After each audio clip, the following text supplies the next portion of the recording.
Swift Beats.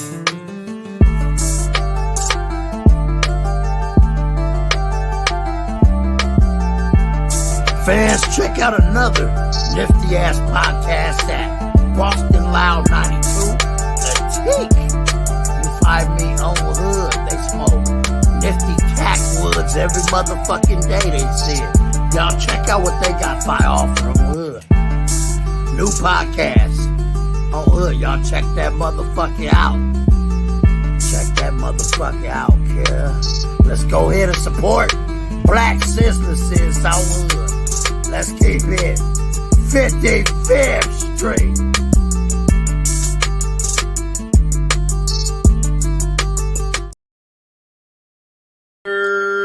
What's the word? What's the word, gang? What's the verdict, man? How's everybody doing? The link is up here. I'm about to post it right here. Whoever want to join the fuck up, man, the link is going to be up here right now, man. You can join up with your iPhone, your PC, laptop, whatever the fuck you got. You feel me? Feel free to join us up, man. Come tap in. Come fuck with your boy for a little bit, man. Keen to bring the hood news to niggas, man. Y'all know the vibes, man. We out here, though. Hope everybody's doing good. Yo, Sen City, what up? Nah, I mean, the link is up there, gang. The link is up there.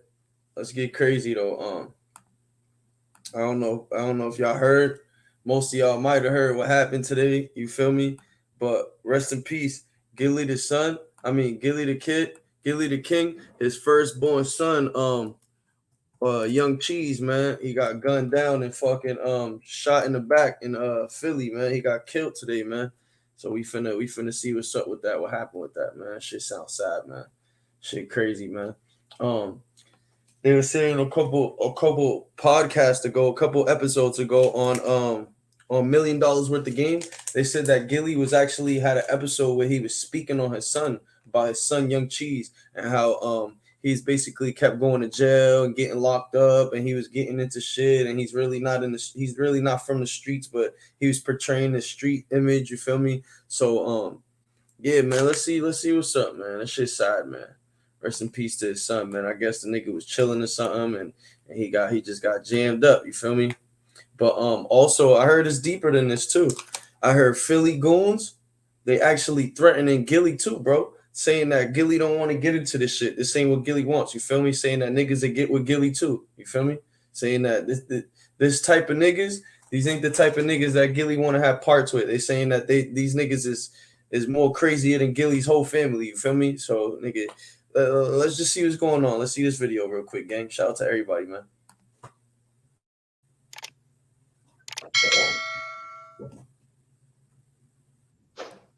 In a triple shooting in Philadelphia's Olney section. It happened at Masher Street and Nedrow Avenue at 8:30 last night. 25-year-old Devin Spady, also known as rap artist Young Cheese, was shot in the back and died at the hospital. Spady is the son of rapper Gillie the King. Two others were wounded. Those were both men. They're in stable condition. Police found a Mercedes with its engine running about a block away. They're now holding it as evidence. Shit's sad, bro. What's up with y'all, man? It's Top Media TV, man. Listen to this. We gonna get right into it, as y'all heard, of course. It's crazy. This video's crazy. Peace, YNG Cheese has passed away. He was shot in the Olney section of Philadelphia.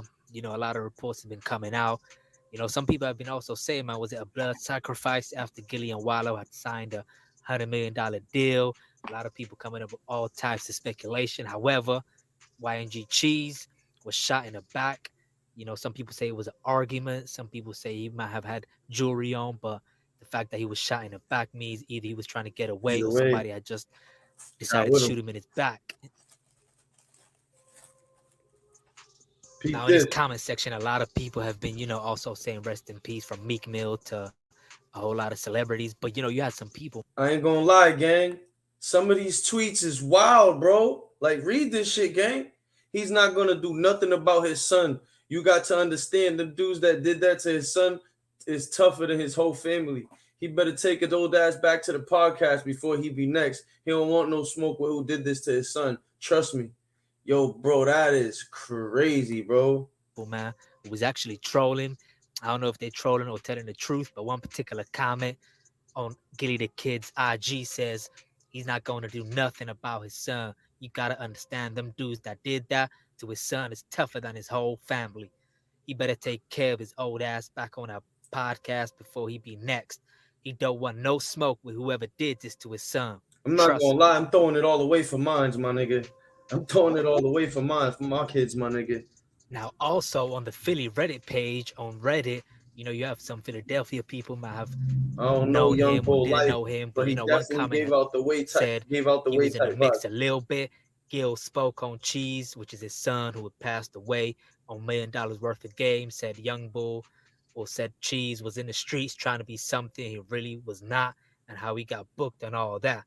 So Gillie had spoke on his son being in the streets on his podcast, $1 million worth of games. So it's safe to say that he could have been involved in the streets a little bit, and because of that, something might have happened. He might have had an argument, but the fact that he was involved in the streets just a little bit wouldn't be no surprise to anybody who would want to find out why he had passed away, because he was affiliated with the streets on some level. Now, of course, his son did music too, and his music was a lot of street stuff in his music, It's talk crazier. about running down on his ops, and how if somebody catches him lacking, he's gonna do what he has to do, stuff like that. So, let me know what y'all think, man. And Gillie, of course, somebody positive doing a lot for the community. But the thing is, man, just about a week ago, he was actually, spazzing on Philadelphia for shooting and killing innocent people. And now this happens. It's so ironic. But check out what Gillie had to say. Yeah, this is crazy. Dead, 2 kids shot somebody's grandma. When kids and grandmoms been on the menu, man? When has grandmoms and kids been on the menu, man? It was a time you was beefing. You seen him with his kids. You gave him a pay.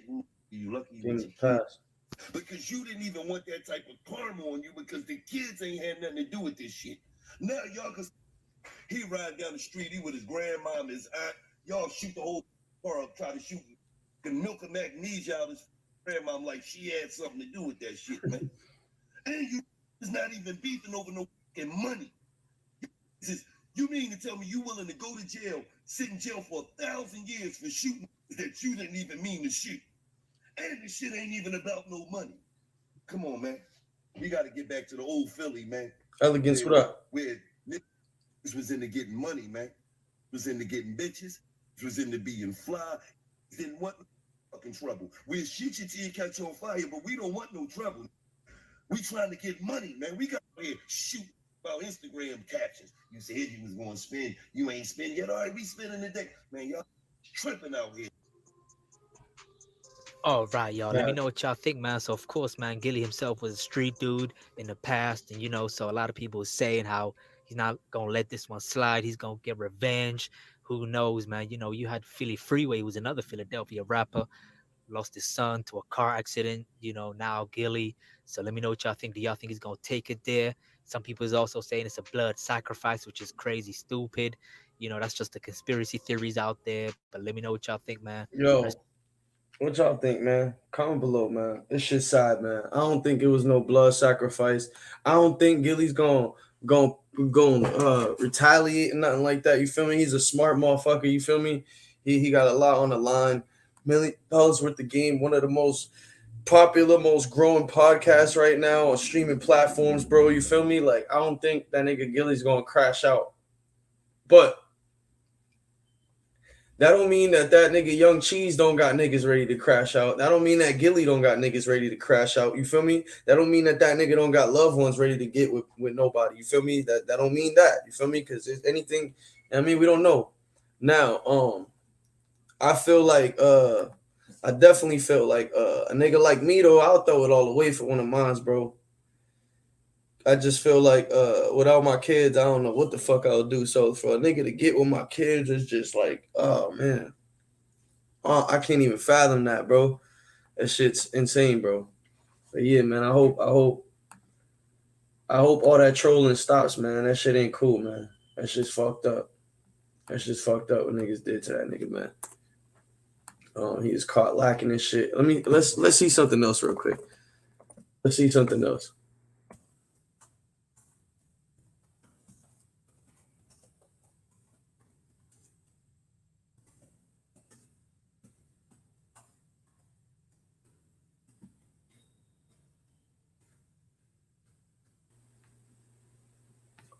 Damn, I was trying to see if we found the episode where he talks about his son like they were saying, but I don't see it.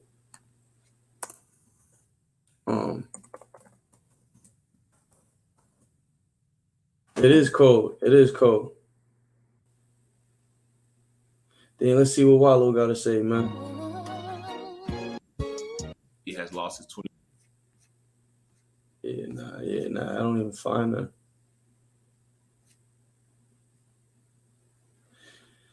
Yeah, that shit is sad though, man. And then what was the next thing that I was gonna speak on? Let me see what else. Yeah, it is a cold world. It is a cold world. That shit's sad, bro. Hey yo, so YNW Melly, man. Yo, this nigga, man. I guess the jury told the judge that they couldn't come up with a verdict, man. Oh shit, bro. Let's see what the fuck going on, man. They said they couldn't decide his fate, man. Yo, Nate, what up, Brody? Come tap in with me, bro. Let me see if I find the video, bro. Them niggas couldn't decide that nigga's fate, bro. This shit was hilarious, bro. Shit had me dying. They literally told the judge. And the jury odds of this rapper's fate double murder. Let me see if I find it. Oh, look, we can't come to a decision. Hey, yo, this what if you could do SEO? I'm telling y'all, I think this nigga might go free, man. With Wix, you can edit your meta tags page by page. I'm telling y'all, I Jury think this kid might go free, bro. YNW Melly, the South Florida rapper, charged with murdering two fellow rappers more than 4 years ago. Local 10's Ian Margol is live with the latest from court today. Ian. And this is their first full day of deliberations as they work to determine the fate of YNW Melly. And I also have a message here from the jury, another message. And it says, what if we can't come to a decision? Question mark. Everyone is stuck on which side they chose. Jurors are dead. Hold on. What did he say? Whether or not what did he say? It says, what if we can't? Of YNW. Read that closely, gang. And I also have a message here from the jury, another message. And it says, what if we can't come to a decision? Question mark. Everyone is stuck on which side they've chosen. Jurors are deadlocked so far as they work to determine whether or not South Florida rapper YNW. Oh, he's got 50-50 right here. He might beat it. I told y'all. More than 4 years ago. He gonna beat it. I've been told niggas, man. And on the law contained in these instructions. Melly, whose real name is Jamel Demons, is accused of murdering Christopher Thomas Jr. and Anthony Williams in October 2018. Surveillance video shows them leaving a Fort Lauderdale recording studio that night, and prosecutors say Melly shot and killed Williams and Thomas soon after. Anthony Williams was shot in the back of the head. That was planned for when he was sleeping so that he could not fight back. Mr. Demons then made the decision at that point. Boosie, what up, Brody? He couldn't have a witness. Investigators believe Melly and another friend then drove the car to a secluded part of Miramar and staged a drive-by shooting to use as a cover story. But Melly's defense team has maintained there are major holes in the state's case, even bringing their own witness who said Melly learned about the murders at the same time as the rest of their friend group. There is a lack of evidence. There is a conflict in the evidence. And the evidence itself and the investigation itself stinks. So the jury did just ask another question. They want to see some surveillance video from a highway on the night of the murders. If they cannot come to a unanimous decision, the judge did say he will have to declare a mistrial, but fortunately at this point we are not there yet. I told y'all. Facing capital murder charges. I told y'all. Convicted. This nigga going free, bro. Prison to the death penalty. Jurors did get an option though of giving him a lesser charge. That would be manslaughter. This entire thing. This nigga's coming home, gang. Every single step of the way. Live in Fort Comment Lauderdale, below, man. Local 10. Comment below, man. What y'all think? This nigga coming home, bro? I told y'all, bro. This nigga just said they even talking about giving If him you're a tired of lesser spending charge of manslaughter, bro. Jury has the You ain't finna case get in the no murder 20 trial years for for no YNW manslaughter, Melly, the bro. South Florida rapper charged with murdering two fellow Trying to rappers tell y'all, more bro, than this 4 dude years coming ago. home, bro. Lieutenant's Ian Margol is This live. kid with the latest coming home, report bro. today. Ian. And this is I their told first y'all, bro, full this day nigga of coming home, bro. deliberations as they work to determine the I fate told y'all, of bro. YNW. Ian Thugger's coming home. Remember I said it. Thugger's coming home too, bro. There's too much crazy shit going on in them court cases, bro. There's too much interruptions and weird shit going Jurors on, bro. are Think about it. deadlocked so far as they work to determine whether or not South Florida rapper YNW Melly should be found guilty of murdering his He's finna friends more touch than down. 4 years ago. Your verdict must be He based coming on home. evidence He and coming not the law home. contained in the instruction. Hey, Melly, whose he real about to name come is home Jamal like, I got Devins, is murder on accused my of murdering mind. Christopher Thomas Jr. and Anthony Williams in October 2018. Oh, Surveillance shit. video shows them leaving a I Fort said Lauderdale that the other recording night too, studio exactly. that night, and prosecutors say Melly shot Nah, and nah, killed Nate. Williams and Nah, Thomas Nate. soon after. Nate, Anthony Williams. if there's a shot in the back mistrial, of the head. he's coming home, nigga. This year. Guaranteed. If That there's a was mistrial, this nigga touching down this year, bro. when he was sleeping so that he could not fight back. Mr. Devins then made the decision at that point he couldn't have a witness. Investigators believe Melly and another friend then drove the car to a secluded part of Miramar. This nigga's a and staged grind ball, bro. drive-by This shooting nigga's a to use slimy as a ass cover nigga, story. bro. I wouldn't even do Melly's no defense music with team him, has bro. maintained You there body are two of major your homies, holes bro. in the You a state's grimy case, nigga, bro. even bringing their own witness who said Melly learned about the murders at the same time as the rest of their friend And you group. know everybody gonna try to do music with this nigga, bro. Everybody gonna try to come out with a track with him, bro. And the We just evidence had, I ain't even itself. finna say nothing. And the I ain't investigation even finna say itself nothing. stinks.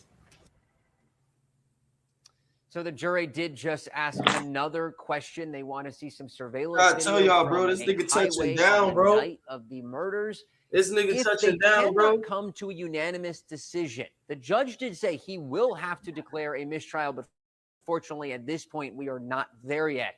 Melly is facing capital murder. Yo, charges. Uzi, I was just Eventually finna bring convicted, that he up, could face anywhere Uzi. from life in prison to I the death just finna penalty. put that up, Uzi. Jurors did get an option though of giving him a Hey. lesser charge.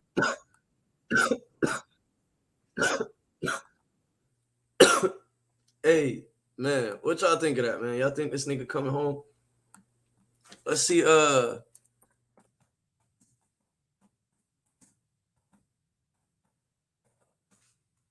see what's up with these two motherfuckers, man. Oh, it's just the audio. Hey, yo, so yo, hell nah. Official visualizer. Nah, that's just a song. I want to see, let's see. Yeah, yo, hold up, right? Yo, that nigga Kodak got up with this nigga 6iX9iNE. I'm dead. Bro, stop it, bro. Oh, wait, hold up. Nah. Them niggas got up to do some whack ass shit like that, bro? Hold up. Let me share this shit for everybody. My fault, y'all. Hold up. Hold up.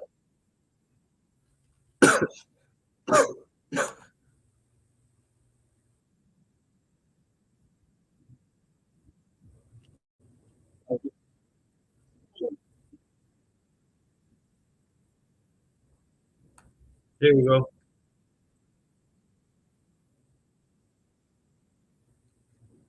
Here we go. Basis. If you go Oh man, I can't even believe it, bro.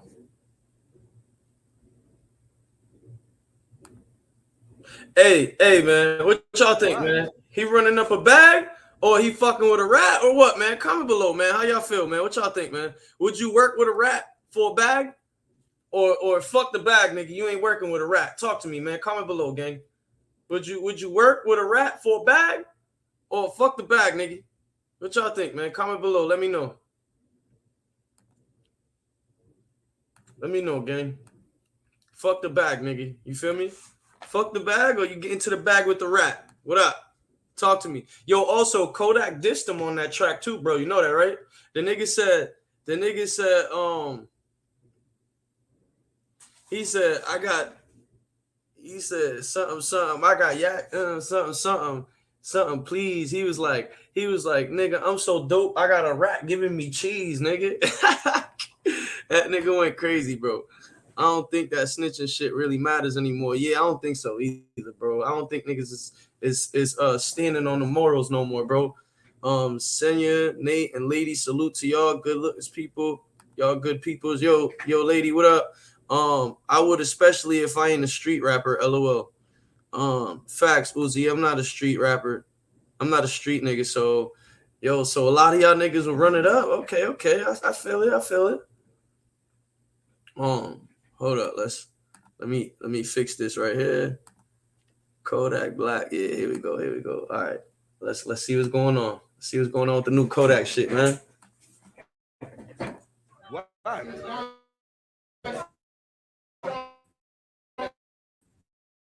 Killing all you niggas shit. Alright?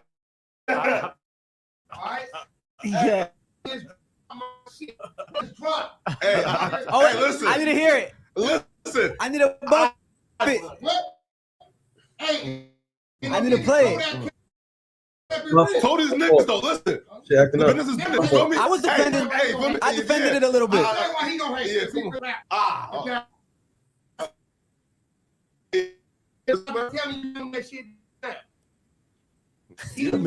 But I'm gonna do me. Yeah, fast.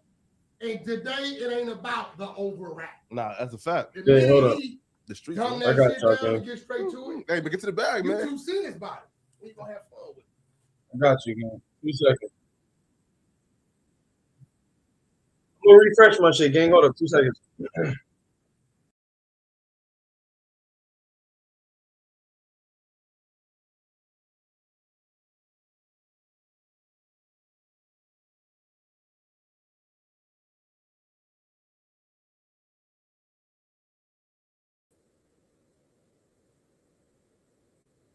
All right, here we go.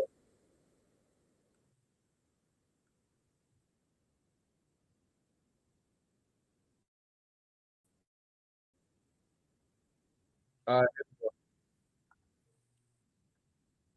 Probably is. What's up, man? Nice to meet you, bro. Hey, they can see me. Hey, here we go. Shit just dropped. Hey, listen. I need to hear it. Listen. I need to bump it. I need Told his nigga, listen. Hey. Listen, business is business. You feel me? I defended. He's really a rapper. That's his problem. Yeah. He's really a rapper. Yeah, hey, shit, listen, fuck the streets, man. Y'all can hear it? That shit down. He wants to. But I'm gonna do me. Yeah, fast. And today it ain't about the over rap. Nah, that's a fact. And me, The streets. that shit down and get straight to it. Hey, but get to the bag, You man. too serious about it. We gonna have fun with it. It ain't even about that, bro. Bullshit. It's about shit. Every Listen, song man. he put on, Hey. He hopped on the shit with Tribe every Drew. song this nigga put, huh? He hopped on the shit with Tribe Drew. Shout out to my Tribe brother Drew, H. 6iX9iNE and Tribe Kodak. on the hook. Yeah, that. Kodak on it. Okay. I tried Drew on it too? He on the hook. That's the one that Oh, he reviewed the other day, right? Sure, bro. Oh, But I man. put Kodak on it. And Yeah. then the bitch that 6ix9iNE took for Anwell, Yeah. she on it too. Oh, really? So, you know, we gonna What up, big bro? Oh, but shout out, hey, but shout out to Now Wack. it makes Shout out more to sense Wack, on why man. Kodak jumped Hey, on man, it, hey, but so shout he out can to get Wack, man. that Spanish fan base. Well, that's how Now it made sense. I was wondering. Yeah. And I gave him a big old. Well, yeah, the bag Oh, yeah, won, Wack. Oh, wait. Gave him a Wack. big old. but she's big in the Spanish culture. Big huge. Yeah, together. No, right, so listen. So, like, this woman, like, you got a man out. That's the understand. Really? Man, come on, my nigga. I delivered the bag. Oh, All listen. that was whack. I had to. Oh, I was wow. holding the bag gun. That's how- More than $1 million? I'll be real, Wack. video I'm drop? personally telling for $1 million because we're not million, bro. You I shit. do have Bro, $5. I'm Okay. Listen, I did that. Yeah. This nigga Okay. know it's real. I gave you that. Yeah. Damn. You don't give a nigga something to leave. Just on the front end. Yeah. Oh, god damn, $2 man. million to understand. Oh, what? Yo, bro, So all you niggas out there man, in the come street, on, my nigga. all y'all at the park, I want you to ask yourself, how much did you get paid? Game making today. Hey, Zaza and dirty draws, like that's it. Keeping it real, making niggas in the street today. Zaza and dirty draws. That's all they got, man. In the building? Yeah. Man, come on, man. Now, facts. What's this about? Don't involve the violation of women. Uh-huh. This is facts. Uh-huh. Yeah. All right, I'm hold gonna up. do my business. Of course. I got you. So this basically Whack 100, right?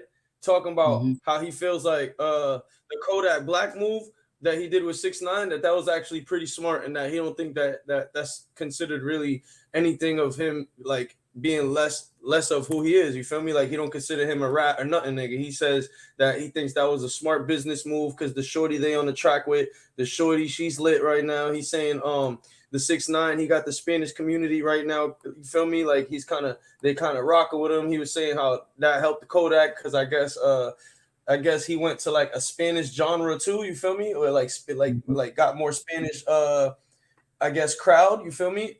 Fans. So he felt like that was a pretty smart move. That it wasn't a stupid move like niggas is saying. You feel me? And I mean, I don't really see anything wrong or bad or good with it. You feel me? I feel like it's whatever. You know, you seen Akon nigga do Locked Up with Styles P, then went and fucking did the remix with 6ix9ine. You feel me? Like, so like we've already seen it all, nigga. You know what I mean? Like we just YNW Melly just killed his own niggas and shit. He's about to be free. Like, you know, ain't no telling, bro. Like this shit crazy, nigga. I don't. You know, anything for the bag, bro. We seeing Lena the Plug just got pounded by some nigga. You feel me? Like, bro, anything for the bag, bro. Everybody's just all over the place. So it's nothing new. You know what I mean? Yeah, I hear that.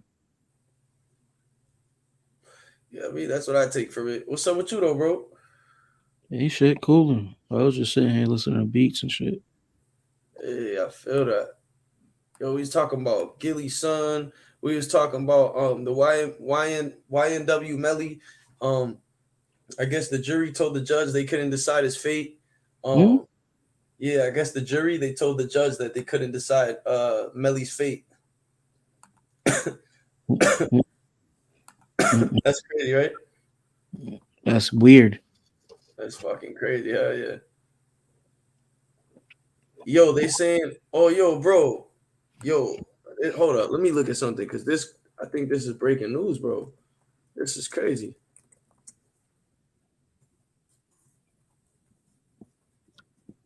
Oh, way. Yo, this nigga Quando Rondo, bro, just overdosed and crashed, bro. They saying Quando Rondo just overdosed and crashed. This shit's crazy. Hold up. Let me see this real quick.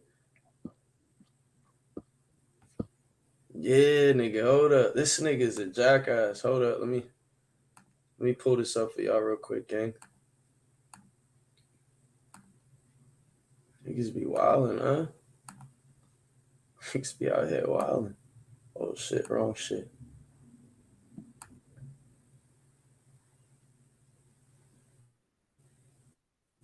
This nigga. Yo, niggas be living life too fast, bro. That's the problem, bro. Savannah rap star's bond to be revoked following a car crash in Chatham County. Joining me now in the studio to explain is WJCL 22 News' Greg Coy. And Greg, walk us through what led up to that crash. Good evening, Brooke. Now, rapper Quando Rondo, whose real name is Twain Bowman, is accused of being one of the leaders of the Rolling 60s gang here in Savannah. Now, the Atlantic recording artist is facing 4 felony charges in a 49-count indictment. They include a violation of the Street Gang Terrorism and Prevention Act. Bowman is facing drug and gang-related charges, along with more than a dozen other people in Chatham County. A judge decided to grant him bond in June. His bail set at $100,000. Wednesday night, Savannah police tell us that he was involved in a car crash on the Truman Parkway. Now, another car was involved, but police have not said if anyone was hurt. Because of this accident, prosecutors want to revoke his bond. Now, according to court documents, one court document, prosecutors wrote that emergency services responded to the scene. Bowman was administered Narcan because he was exhibiting signs of an overdose. Prosecutors have now filed this. Bro, they give that nigga Narcan, bro? To get a hold of his medical records from the hospital from the night of the crash. That hearing is scheduled for next Thursday, and he will be arraigned on those gang and drug charges in September. And Greg, why are they asking for this additional evidence? Now, the conditions of his bond state that he is not supposed to be in possession or using any illegal drugs. And that is why prosecutors want the results from any lab tests for toxicology and blood alcohol. Now, if he violated any of these rules, prosecutors want his bond revoked and for him to go back to jail. Bowman's attorney telling me that he's not going to make any comments at this time. All right, our Greg Coy reporting Oh, live for wait a the minute. So studio. he got into an accident. He got into a car And crash. where his And blood they, is showing that he had drugs on him or something. That he had drugs in him. See, Quando Rondo overdosed and crashed his car. nigga said overdose. Like, Yeah, I thought he died, nigga, for a second. Look, Quando Rondo crashed, possible overdose. Maybe he was sipping lean. mm-hmm. Maybe he was sipping. Ain't no news report from ABC News. Rapper Quando Rondo crashed his car while waiting trial. Prosecutors want him back in jail. Prosecutors want the rapper Quando Rondo sent back to jail after he crashed the car while free on bond pending trial on gang and drug charges. The 24-year-old rapper, whose given name, Taekwon Terrell Bowman, was indicted last month in his hometown of Savannah. He was released from jail June 26 on a $100,000 bond. Now prosecutors are asking the judge to revoke his bond. Their filing in Chatham County Superior Court says Bowman crashed the car while driving at a high speed Wednesday, and that emergency responders administered Narcan as he was exhibiting signs of an overdose. Narcan is a drug used to treat opioid overdoses. Bowman was ordered to refrain from using illegal drugs. Isn't lean an opioid? Somebody comment below, let me know. Is lean an opioid?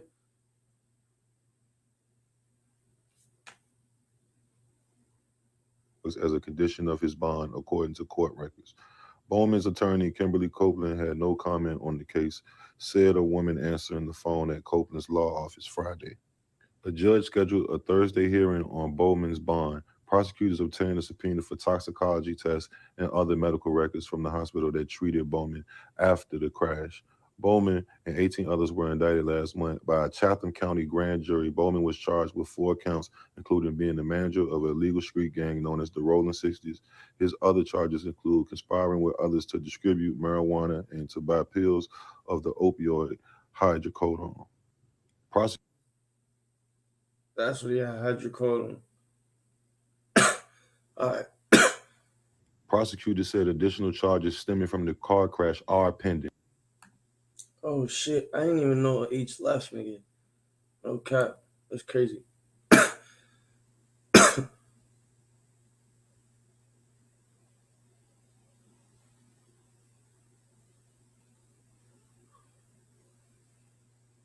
Yeah, this shit's fucking crazy.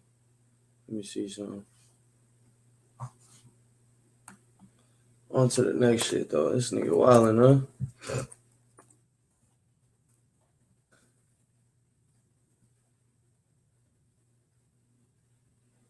Yeah, that's what I want to see. It's all I want to see. Let's see what happens. Let's see what Boosie gonna say about this motherfucker. Damn, that's fucked up. Everybody roasting this nigga, too. From caring for your skin Oh, to caring for the earth, discover Dove's partnership with Rimba to protect forests. We're reinventing our network so you can deliver even more to your customers. Oh, shit. We got to see this, what this nigga said. What do you know for it?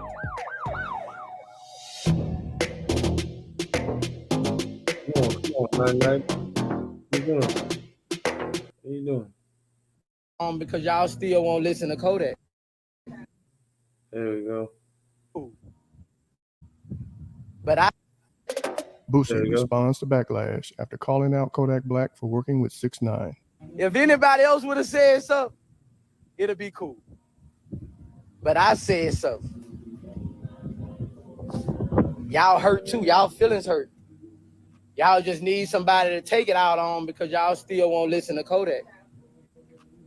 Y'all favorite, one of y'all favorites. I understand that.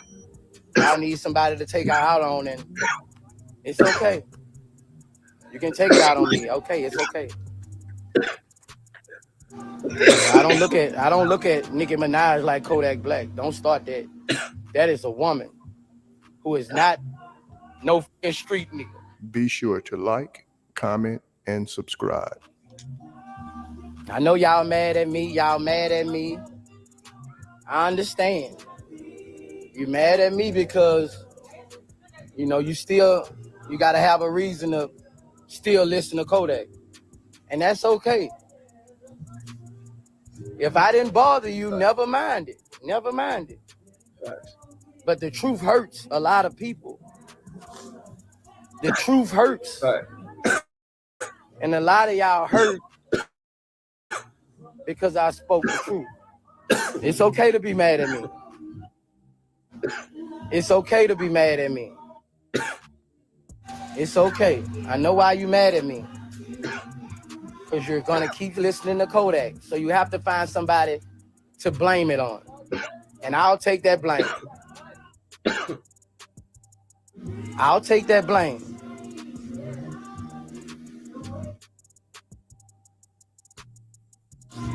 A lot of y'all mad at me, but I feel like I'll take that blame. Sometimes. You need somebody to blame to say you want to still, you know, listen, you know.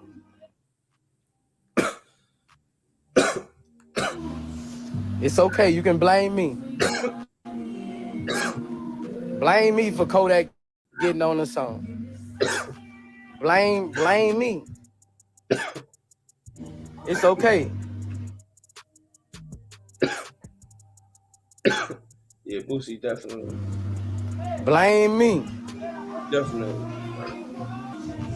It's just, you know, a lot of y'all ain't come from where we come from, bro. Y'all ain't gonna understand this shit. What I said, y'all not gonna understand it. I might look like a hater to y'all, but see to the motherfuckers in that penitentiary. See all these real motherfuckers. I'm a soldier, bro. I'm one of the last ones left, bro. Yeah, fact. Don't bend, nigga. Don't bend. I'm one of the last ones left, bro. Keeping it real. I might look like a hater to y'all, but it's a whole nother world of people who f***ed up right now. Right. Who f***ed up right Niggas now. like that. You know? You got a lot of people. I might look like a hater to y'all, but to people who come up like we come up in the trenches. Keeping it real.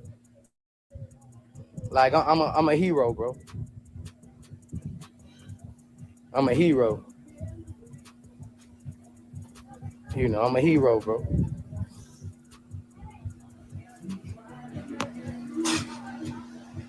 So it goes like this. You got these people gonna say, you're a hater. You got these people gonna say, thank you, bro. Thank you for saying that, bro. It just ain't too many people gonna stand up with me. I wish they had some more to come out. And then people, because people go off what everybody say. If one or two people speak, they look like haters. Right. But if 10 people speak or 20, it turns into reality. Right. It turns into reality. You see what I'm saying?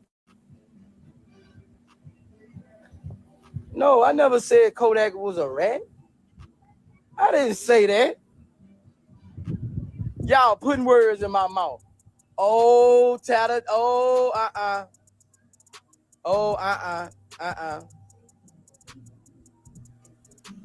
Oh, y'all putting facts in my mouth. I didn't say he was a rat. He just saying you got, you know what I mean? There's I said he sold his soul. Yeah, there's morals to this shit, man. The people who made us streets with this music is the streets. Facts. That's who made us with this music. Before we start making those pop records and that all that shit, before we start making that, the streets were made us. That's who supported us. I never said he was a rat. I ain't gonna put that on nobody like that. I said he sold his soul. That's all I said. He sold it. This how that is unbelievable. It's like I can feel his speed. The things he would do for money. He has no morals or no principles. I never said he was a rat, bro. Never said that. I say what he would do for money. That makes you a weak. That makes you a weak person.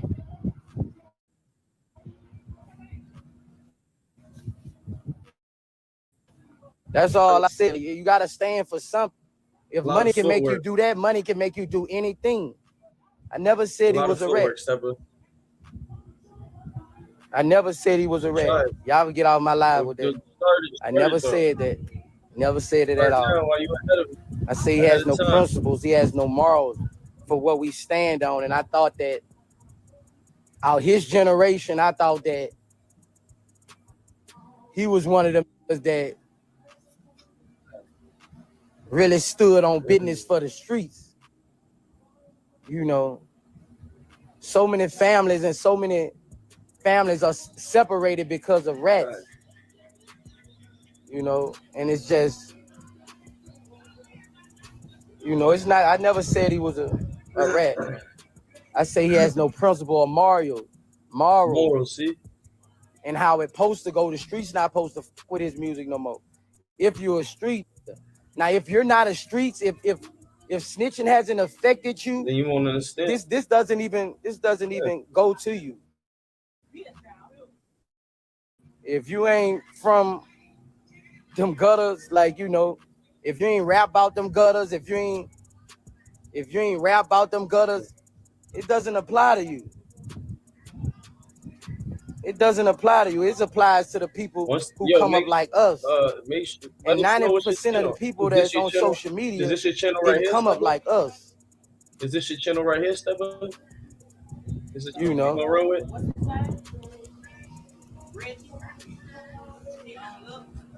It's just a lot of people mad.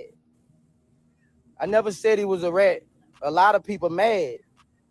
If you ain't come up in them gutters, you're not gonna understand. You're gonna say I'm a hater. Oh, right, your kick. But if you come up how we come up, you're gonna say Boost. Put your kick right there. Man, that's some real shit, bro. That's all I'm saying, bro. It ain't. I'm not mad about nobody million. What the fuck I'm gonna be mad about $1 million for? I want everything to have money. What I'm gonna be mad about $1 million, bro? I'm outside in $7 million right here, bro. I'm out, bro. I got 100-something acres, bro. Like, what I'm gonna be mad about with millions? It started making $1 million. Bro, I got a estate back there, a big stupid pool back there, 4 apartments back there. I got 88 acres, bro. I'm motivation, bro. What I'm gonna be mad because nigga made $1 million for fucking with a rat. I'm upset because it's Kodak, bro. Like, what I'm gonna be mad for? What I'm gonna be mad for?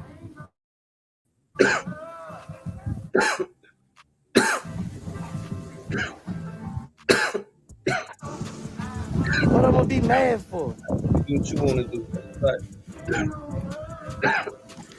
Y'all mad. I mean, what I'm gonna be mad for? I have no reason, bro. I have no reason. Because somebody made $1 million? Nah, because he's selling his soul, bro. And I thought he was somebody he wasn't. I'm not mad. I'm not mad because he made $1 million. Hell no. Any nigga, I love them little street niggas, man. Them little street niggas who come up. I got love for them little niggas. I love them way more than them square niggas. I love them, hey, bro, I love them way more than them square niggas, bro. I'm not gonna be mad because nobody made $1 million. I want a nigga to get rich, man.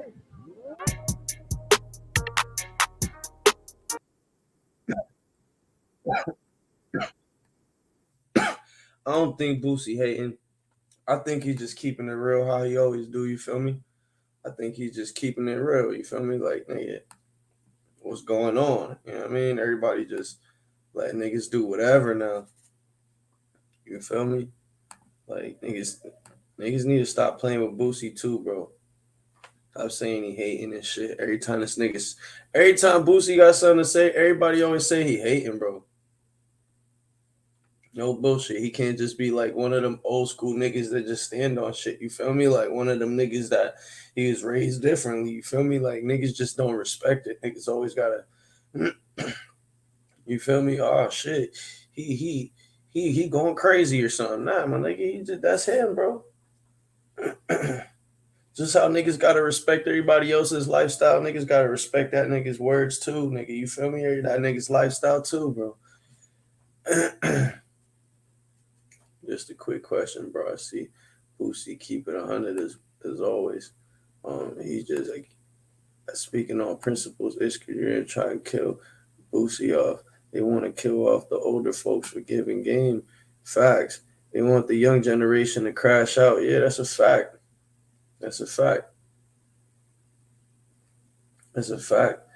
It's fucking crazy too. Hold on, let me see something. This is fucking crazy too. Niggas basically.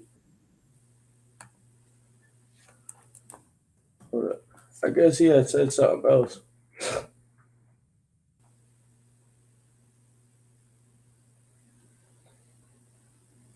That's right.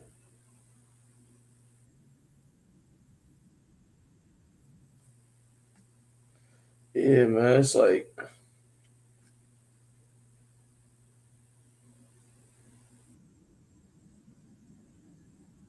My fault. Just look at.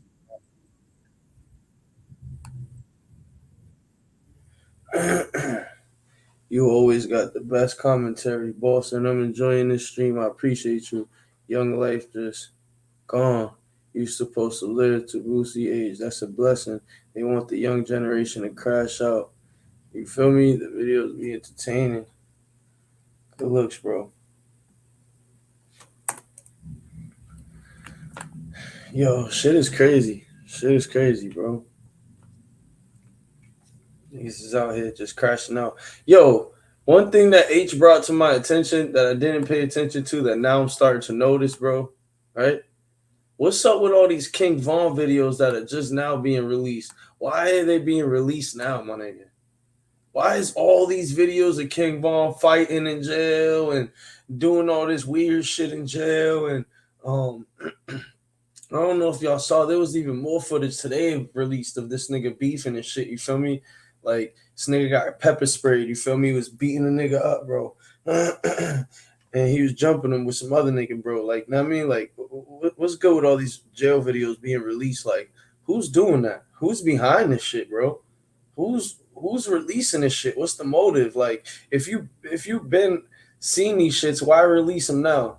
You feel me? That's my questions. What's the deal? You know what I mean? You know what I mean? They doing a King Von documentary allegedly from what people are saying. Oh shit, I think it's someone with inside power releasing this shit.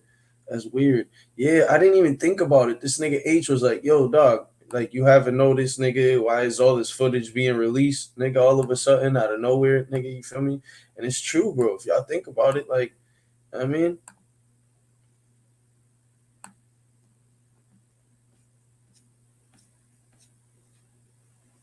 look, King Von.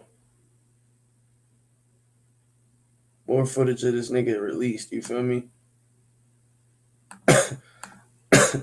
Look, I'm gonna just click home, nigga.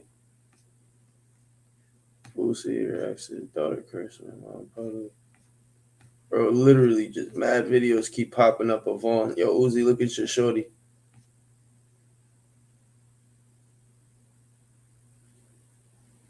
Oh, I seen this video, gang.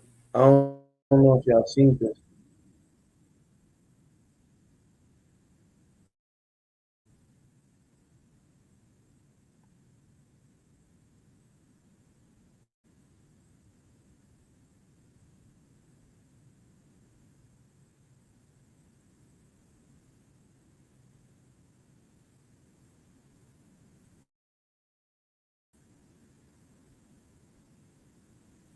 Yo, these dudes is different.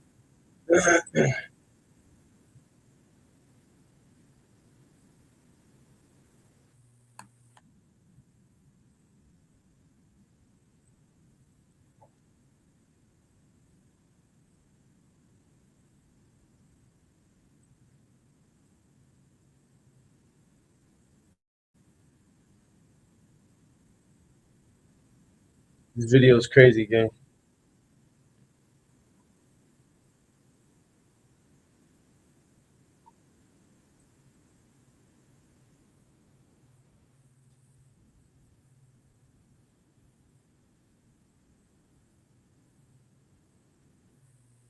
Man, I heard that shit said bling. That shit almost hit them niggas. Shit crazy. Damn, they got my nigga Omi in the Hellcat, man. He doing 5 years, man. If that shit ain't shit, he'll be home. Doing 5 years. If he does good, you feel me? All he gotta do is like 85% of his time, he'll be home.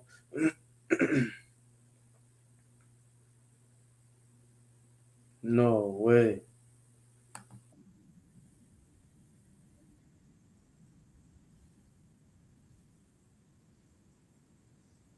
Let me try something. Hold up, gang. My fault.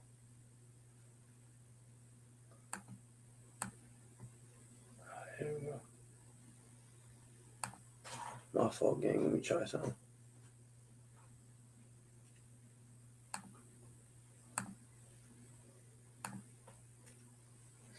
He said his wife was cheating on him. Hey, yo, I'm dead. I'm dead. My boy said his wife was cheating on him, huh? Sheesh. That must suck. Bro, stop it. It's nasty. When a gang member goes to a new neighborhood, he's supposed to greet everyone.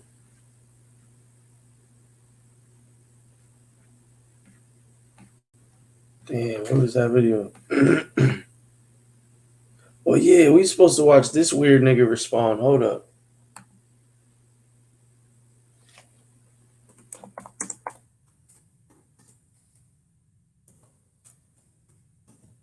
That's weird, motherfucker.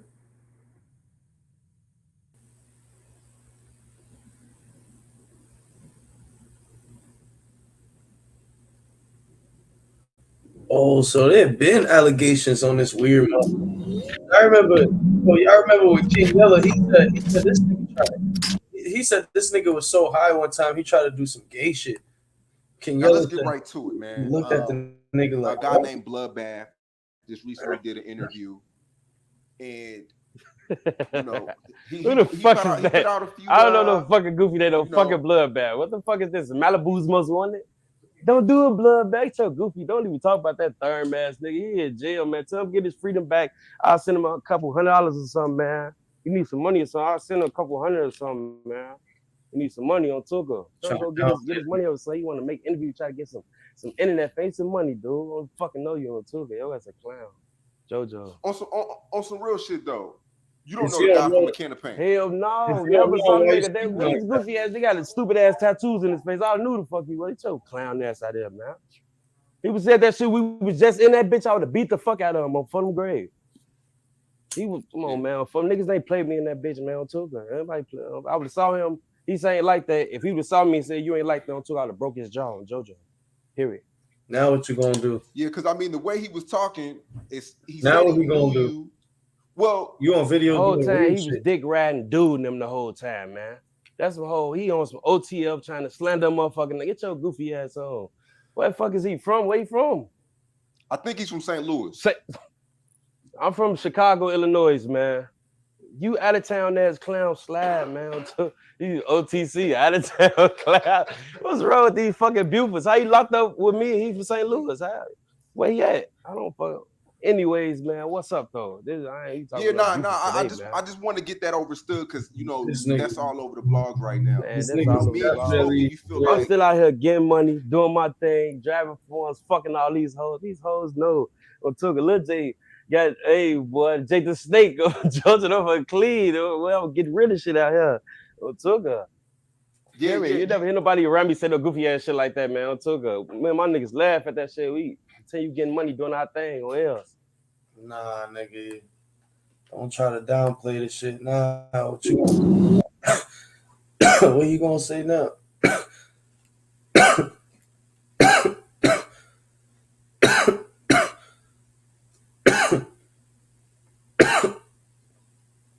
Oh, we back with another one. They thought.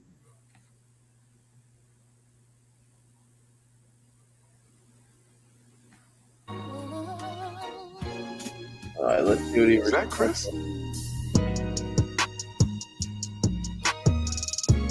Come on, bro. We don't need a whole video.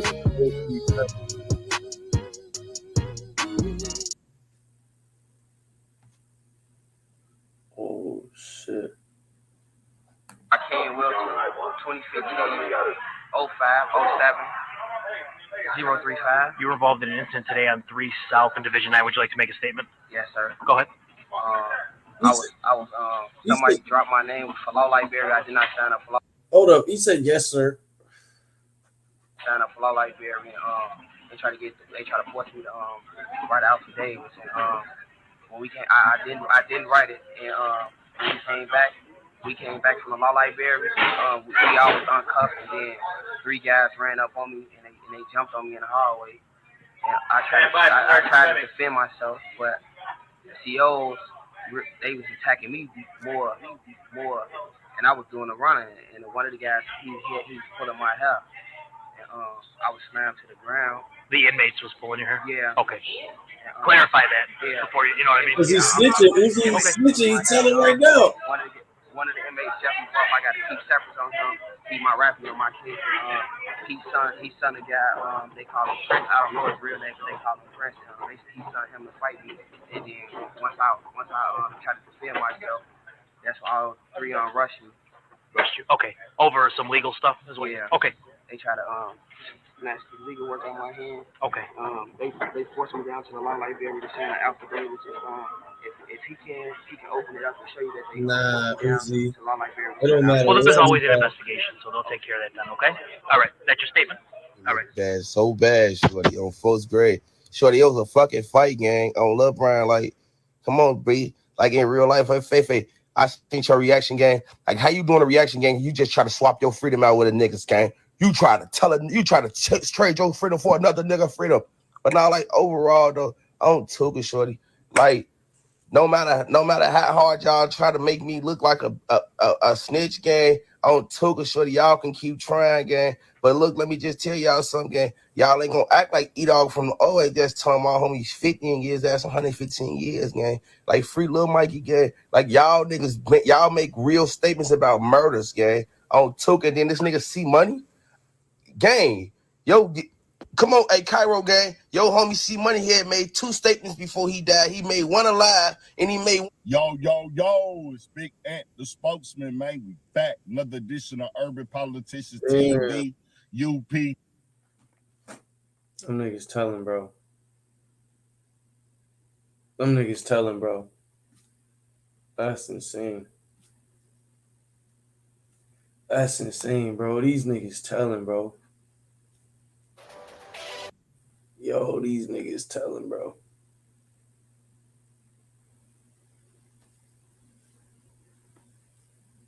Yo, we back with another one. They thought it wasn't gonna be another one or something. Dude here did one. Back with another FYBJ man.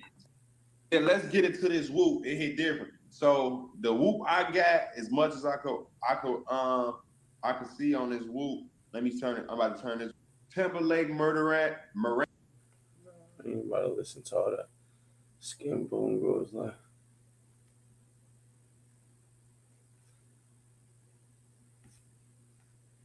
Yo, let me know what y'all want to see.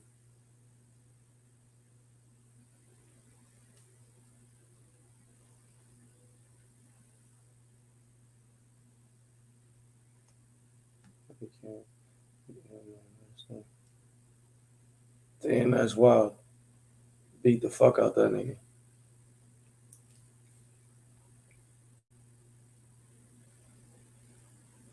Back with another one. They thought it wasn't going. Now that don't look like the last 26 chain I seen, bro. Wait, I'm gonna show you how my jeweler coming though, big boss. Since we speaking on it though, you know what I'm saying? Cause he. Yo, I'm not gonna lie. I didn't even heard of this dude until yesterday.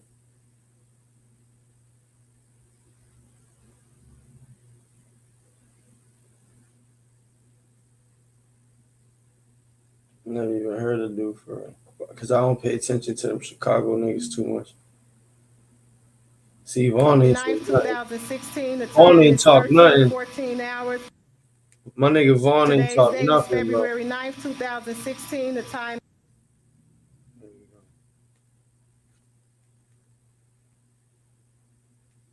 2016. The time is 13:14 hours. I am Sergeant Crump, Star number 3069, Division 1073 shift. I will be interviewing detainee Bennett. Can you state your name and ID number? Big Von Bennett, 2014, 0608, 061. What are you from, Mr. Bennett? 2C. 2C? Can you tell me what? You're not from 2C. 3D. 3D? Okay. Can you tell me what happened? I got maced. Why did you get maced? I was in the hallway. You was in the hallway. I was in the barbershop, hit the corner. Who maced me still? I don't know. Somebody maced me. They just maced you for no reason? Yeah. Oh, okay. You got any injuries? He capping though. He was just in a big ass fight. We're hearing some nigga jump about it. You talked to psych staff? Yeah. Okay. And you say you didn't receive medical attention? Okay. All right. Anything else? What my ID points? I have no idea. Okay. All right. The time is now 1:15. That concludes this He interview. got maced for no reason. He was just walking back to the barbershop. No way, these niggas, man. YouTube TV has no hidden fees. These and niggas includes did not, unlimited gang. DVR space. YouTube TV. Why? Free.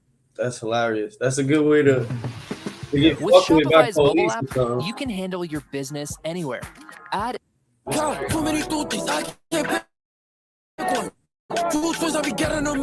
Yo, what's up, bro? Don't tell nobody, huh? Get it. Get it. Don't tell nobody. Don't tell nobody. Are you shaking now?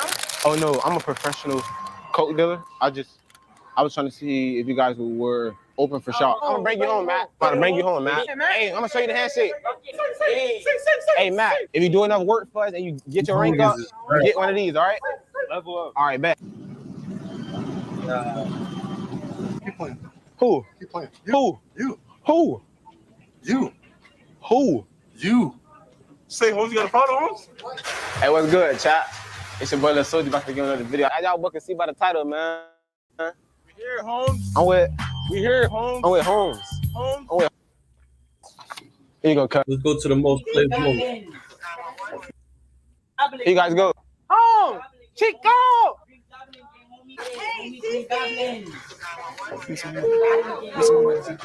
he caught that one.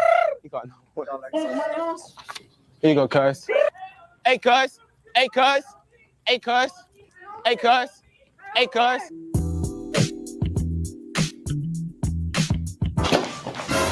What y'all doing? Say, Holmes. Nah, hell no. This nigga just slapped the mannequin, bro. What's good, cuz? Y'all boys want to be with us, cuz? GTA vibes, cuz. What's good, little homies? What y'all name is, cuz? Riley. What's up, cuz? Y'all boys join us, cuz. Your name gotta change, cuz. No Riley. Cuz. Nah. Cuz 2. Cuz 2. Let's go. What happened? We gotta. Oh, hold up. Fuck. That was right when the homies picked up.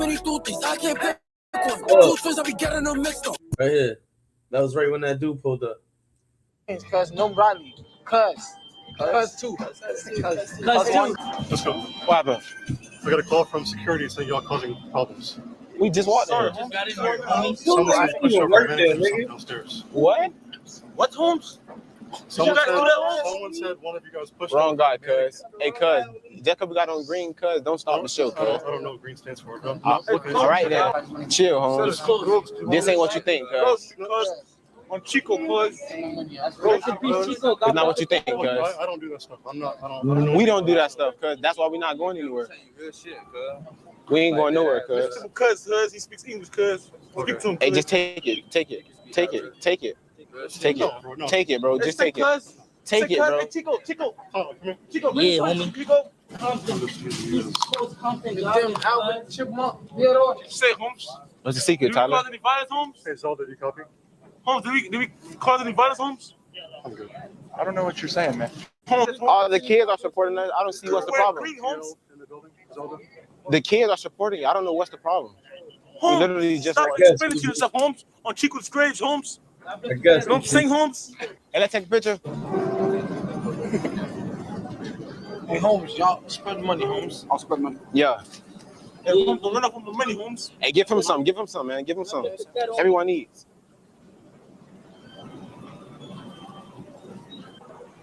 Bro, security. Bro, this man dropped the mannequin. Now, I don't even know how he did that, bro. We was not finna do that, bro.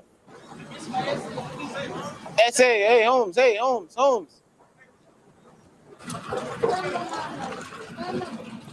What's going on, Holmes? What's going on, Holmes? Who? Keep playing. Who? You. Who? You. Who? You. Say, Holmes, you got a problem, Holmes? Is that a problem, Holmes? I'm a grown man, bro. You think I'm gonna let you tell me which way to go in the store?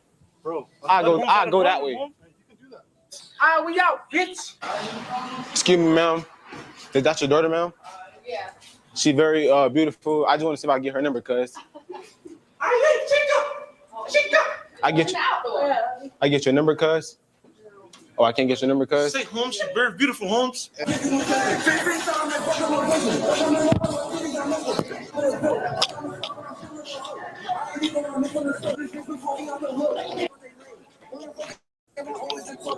Hey, chat, man. Y'all boys, let me know. Nah, that shit was weak, bro. They could have went crazier, bro. You could have. It was creative though.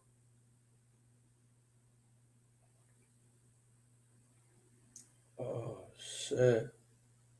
Gillie went off.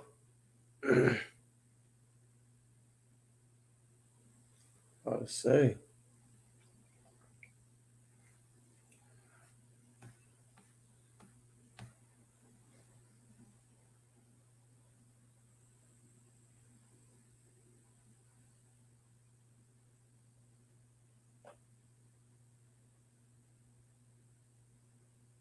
Yeah, it's that shit I was telling you, Uzi.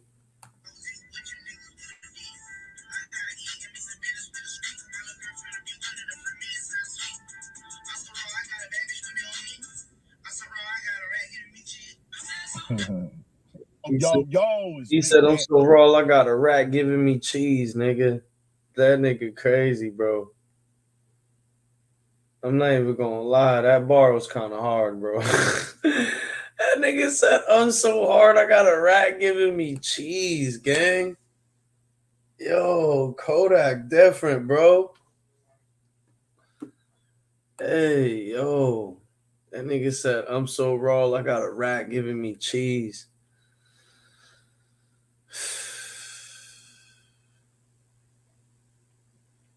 Let's see what happened with these motherfuckers. Take a tour of a place from the comfort of your phone. This guy was going just a little over the speed limit. Look at the damage.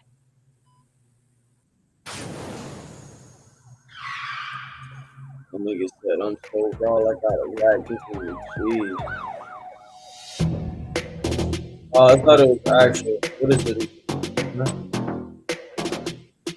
Gonna be a nigga talking. I don't want to hear that shit.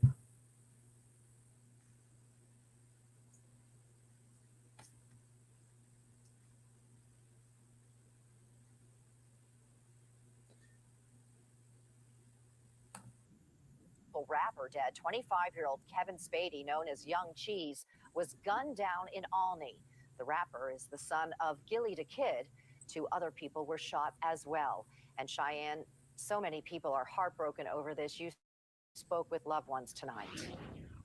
Yeah, I did, Dawn, and it's hard to talk about this murder without mentioning hip hop. Young Cheese was following in his father's footsteps, establishing himself as a rapper. So we spoke to the Philly music community, who's reminded again that something needs to change. What do I say to a friend that just lost his son, and he's a great father? This one hit home for well-known Philly producer Wiz Gam. He's close friends with Gillie the Kid and Unc to Young G's, who was murdered last night in Alney. While showing us some of his last text messages with his nephew, he realized he won't get another one again. That's why I would get those random texts from him of him saying, "Oh, I'm gonna get with you. I need you to hear this music." And that's what we discussed, because that was something he loved. Music not only connecting Cheese to his uncle, but also his father, Nasir Fard, better known as Gillie the Kid, a popular figure in Philly's hip-hop scene.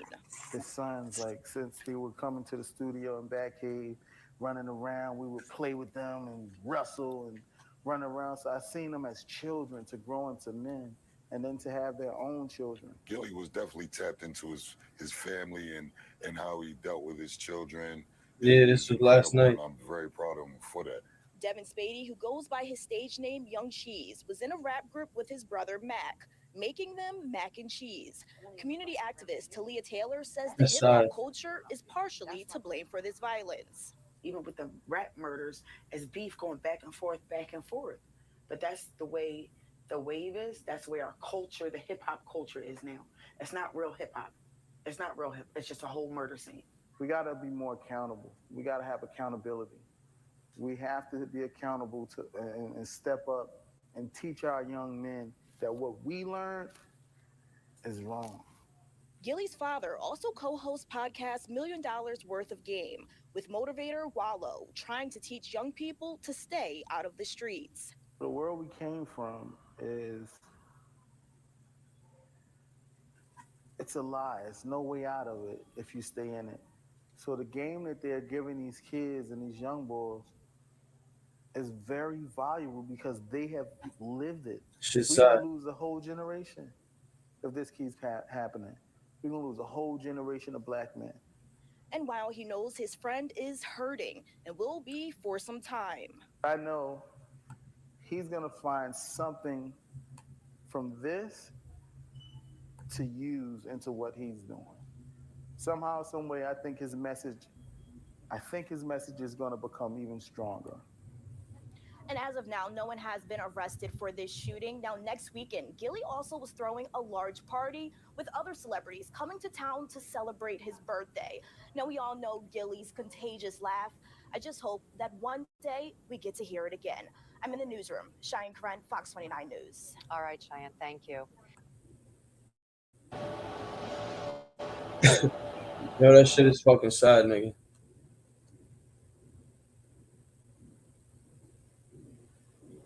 Triple shooting, nigga, huh?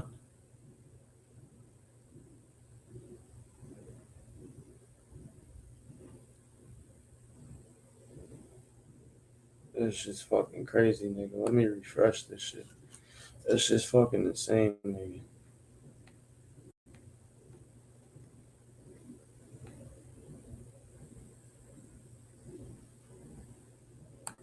The fans want to know how you doing, man. How, you know, good, man. New music on the way, man. Big swerve. Hey, you know, you had a lot coming at you, and you know, recently. I know you got a lot on your plate right now, man. Are you gonna be good?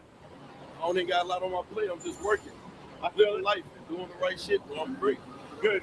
So that didn't even land, right? Like you're Gucci, right? I'm great. I love that. Well, listen, man. Last question. You just went on that King. You kicked off the King Von album, right? Yeah. And I got to know, like, you know, there's all this. People are hella curious. Like, what was he like in real life, man? You know, there's all this internet King, stuff. His name King Von for a reason. That's my brother. He always been everything that the world see him. He that plus more. Hey, well, look, man. Hey, continued success, man. I'm glad to see you're good. That's what's up.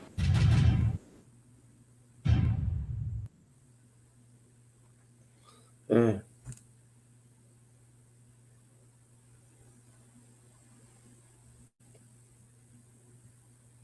plummet from a bridge. Thanks to them, Good Samaritans were able to reach the man who miraculously survived the fall from the bridge, which stands 150 feet above the water. Amber Cogliano has details. It's a race to save a man who has just fallen off a bridge. I see him. I see him. This is the Ambassador Bridge that connects I Detroit see to him. Canada. An iron worker fell 150 feet into the Detroit River. Look very closely. That black dot is the moment he fell, and you can see a splash of water. Will he survive? A family nearby saw it all happen. You see a little girl splash of water. It's like right Will in he the middle of the survive? bridge. A family nearby saw it all happen. You see a little girl pulling on a door. A relative is with her. You see somebody? Yeah, he right there. Somebody just fell.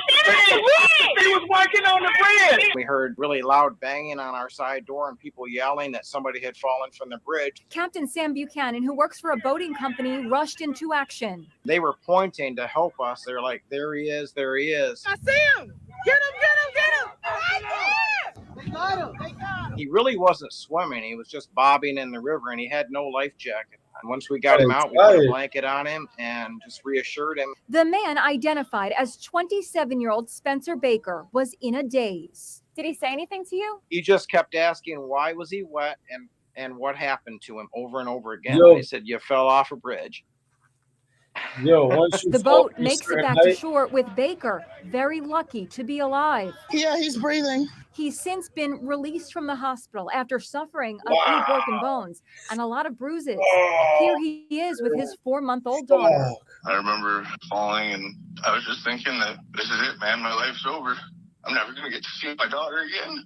How about this? The guys who rescued him are not from the Coast Guard, and they're not first responders. They deliver mail to ships going up and down the river. The people that really deserve the credit were those folks in the park that Niggas took a saw boat. him fall and did something. Somebody just got him. Good job. The harbor master called the man's survival a miracle. After all, in 2012, a worker died after falling from that same bridge. How the fuck don't they got their safety first, nigga? Holy shit, nigga. Yo, that nigga just fell. Yo, bro, 150 feet and survived. But yo, look, if you fall from high enough into the water is like hitting pavement. That's why you see these divers when they jump into the water and dive from or jump into the water from these super high places, right? They're always in that pencil. You feel me? They're always in a pencil or they're always like that straight. You feel me? So that way when they hit the water, it shoot. You feel me? It's just like it won't hurt them. You feel me? But it'll hurt less more than jumping the other way. You feel me?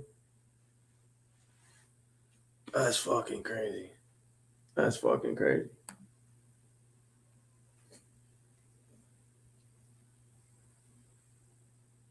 That's fucking crazy, bro.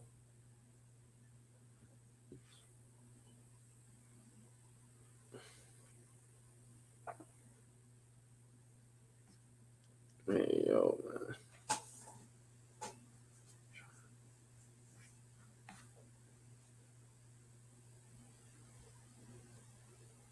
Charleston White on 6iX9iNE and Kodak Black. All right, let's get right to it then, right? Because that is actually the hot topic right now. Oh, what's that? His ass kicking or something? Nah.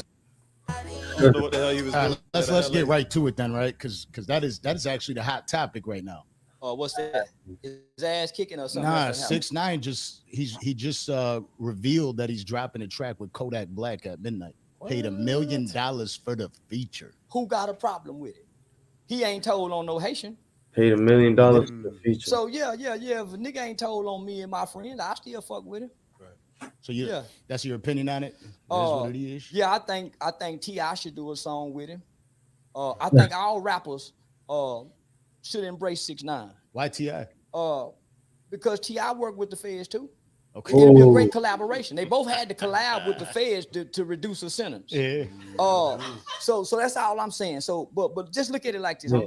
He never was a street guy. If we're all gonna be honest about Daniel, He never was a street guy. He shouldn't have never been let into a gang or such a notorious gang like the 8 Trey Bloods. And not only that, they wasn't the best gang buddies to him.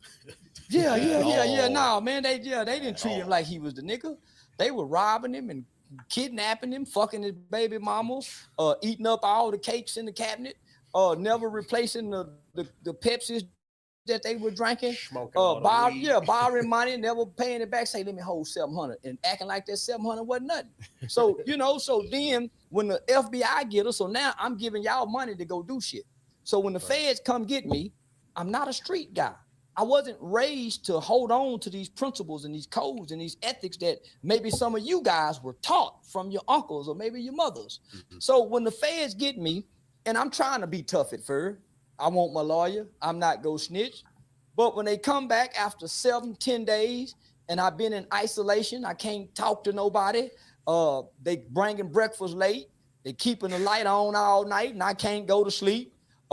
It's a nigga across the hall beating on the door, looking at me every time I come to the door. And now when they ready to talk to me, God damn it, they playing a recording. They say, listen, Daniel, listen to this. You remember that phone conversation you had and you was on the phone with Big Shotty? Listen to this phone conversation. Now they play a recording of Big Shotty and Lil Ray saying, yeah, that was us who kidnapped him. Boy, he was scared the motherfucker. We had him peeing in his pants. And he hear them laughing. The next phone conversation they play, they got my woman and my OG on the phone talking about how good they fucking. Any nigga go tell. Yeah, I agree. Man, if I lay in jail too long and think about one of my homeboys that probably we done run a train on a hoe together, how good he fuck. Man, y'all tell on him to get it because he gonna be fucking my woman. Nigga, when I'm gone, he gonna be putting that dick in my woman. You know how it go. Who gonna be the first nigga fuck your girl when you gone? Your buddies? Your homeboys. It ain't gonna be no nigga cross town. It gonna be your homeboys or your ops. So why not tell on your homeboys and your ops? To get them on in here, you get on out and do to them what they was gonna do to you. The way they did him. I mean, I ain't telling, but there's no honor amongst it is your people. homeboys or your just ops. looking at that situation right there, homie, that's a clear definition where we should be teaching young boys. You really need to reevaluate who you give your honor to. Yeah, that's crazy. Hi, I'm Kevin Roach. I'm a professor here at CSC. Yo, Kevin, we don't give a fuck. I'm going to be guiding you along. We don't give a fuck, Kevin. But I said, Lil J tried to come home and duck that heat off. What Lil J tried to do was like what Butter said. Lil J tried to come home and duck that heat off him. He tried to get some of that heat off him, shorty. Like he really trying to, the nigga really trying to get that gay shit off his name, shorty. Even though, you feel me, motherfuckers know what's going on, bro. Nigga had a Geechee in his room. The Geechee got a tattoo of a gun on his hand on bro Ray. Like we know about this shit. Like even my COs, nigga. I had a CO that had Lil J. He said the CO told me like, yeah, what's up with your little brother? Now I'm in jail rapping this shit, you know, when you on the doors and shit, rapping the shit, beating on the doors and shit, rapping the shit. So everybody getting that hit again, hit that shit. On first grade, so I'm hitting that shit. Once the COs found out where I was, they asked me about Lil J. Once I asked them about Lil J, they like, man, I ain't gonna lie to you, bro. Like everything they saying, a lot of people going around here saying it's true. I like, what you mean? He's like, I can show you some of his staff tickets. Like, so Lil J had numerous tickets. Lil J was wearing a green jumpsuit too. The green jumpsuit is for by Pootie. The green jumpsuit by Nisi Poo. The green jumpsuit is for like when you say you in jail. You say you see a nurse coming past and you pull out your dick. You will pull out your dick, get the hitting your shit in front of the nurse. They gonna put you in a green jumpsuit, and if you catch like 3 tickets or more doing that shit, they'll put a green jumpsuit on you and make you a sexual offender. Long story short, Double O was doing that shit. He was doing a lot of that shit. He's fucking Geechees, all type of shit. On bro, he got like sexual conduct tickets, like all this shit. I don't know if it's public records, but I know this shit because I've seen it with my own eyes. Jeff McGraw, bro. I know Jeff real name. I didn't look up his shit. I didn't see us look up his shit. I didn't try to send notes and kites to him. You feel me? Who's the other? He ain't do shit to me. Like, nah, a motherfucker asked me a question. A motherfucker asked me a question like, do I fuck with Butter or whatever case may be. I don't got shit against Lil J. Lil J like my big brother, sure. Like, I'm just not fucking with him. My bro, it was a lot of shit he was calling and saying and all type of shit, little thug shit he's saying. Then wait, hold on. Let me let y'all in on something. My brother, 22. His name Kills, FBG Kills, 22. This D Rose big brother, the nigga that used to be in all Lil J videos with the tattoos all over his body. The nigga when Lil J dropped that song, he like Chucky still at my side. I'm merching on duck. I wouldn't lie. On bro grade, the nigga Chucky told on Kills on bro grade. You talk about Butter told on you on bro grade, but you hanging with a snitch right now. And I got paperwork on Joe Gray. I got paperwork in my inbox right now. I got paperwork on this nigga on bro grade, like real paperwork on this nigga. Telling on my brother on bro grade, and you hanging with this nigga still. So in the first place. What does that make? If Butter told on you, and you hanging out with a rat who told on my brother, y'all the same motherfuckers, gang. Like, I don't understand this shit, gang. A lot of shit y'all be letting just fly off y'all head. I don't got no beef with Lil J, none of that shit. And if a nigga want beef with me, a motherfucker know how I get. See, Lil J don't know how I get because when we was young and shit, I used to let shit slide. You feel me? I was a shorty. I'm watching them grow up, you see? But Lil J done been gone for 6 years. I'm bro, we grown as hell now. And what's right is right, what's wrong is wrong. Lil J mama went to jail behind this shit, gang. Lil J mama did 3 years in jail. And then left. All because of what? Let me tell y'all. He tried to say like his mama got him locked. He tried to say Butter got his mama locked up. I don't know, man. Butter didn't get Lil J mama locked up. See what happened was Lil J lawyer gave Lil J mama the paperwork. Lil J mama let the paperwork get to the wrong hands, and all that pictures of Butter crying in the interrogation room and shit got on YouTube.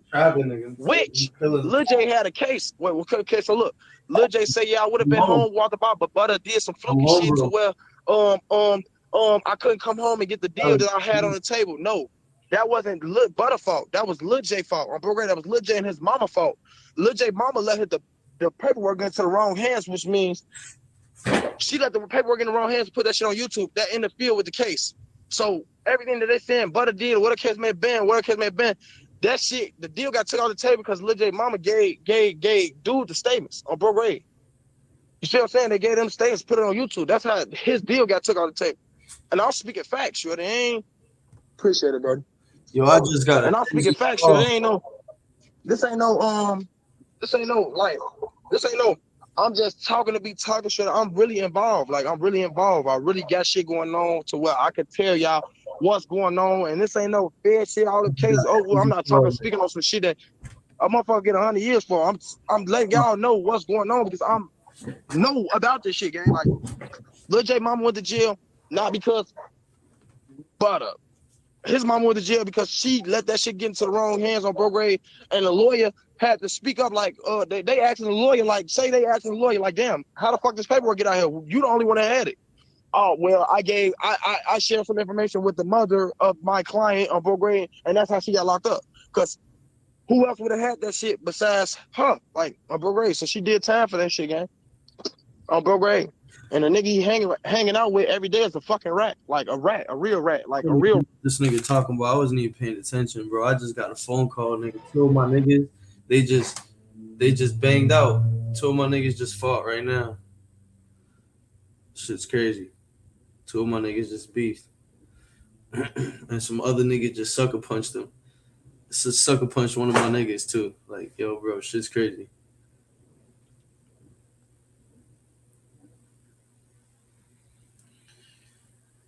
Shit's crazy. Niggas be out here wilding, man. Yeah, niggas be out here wilding, bro.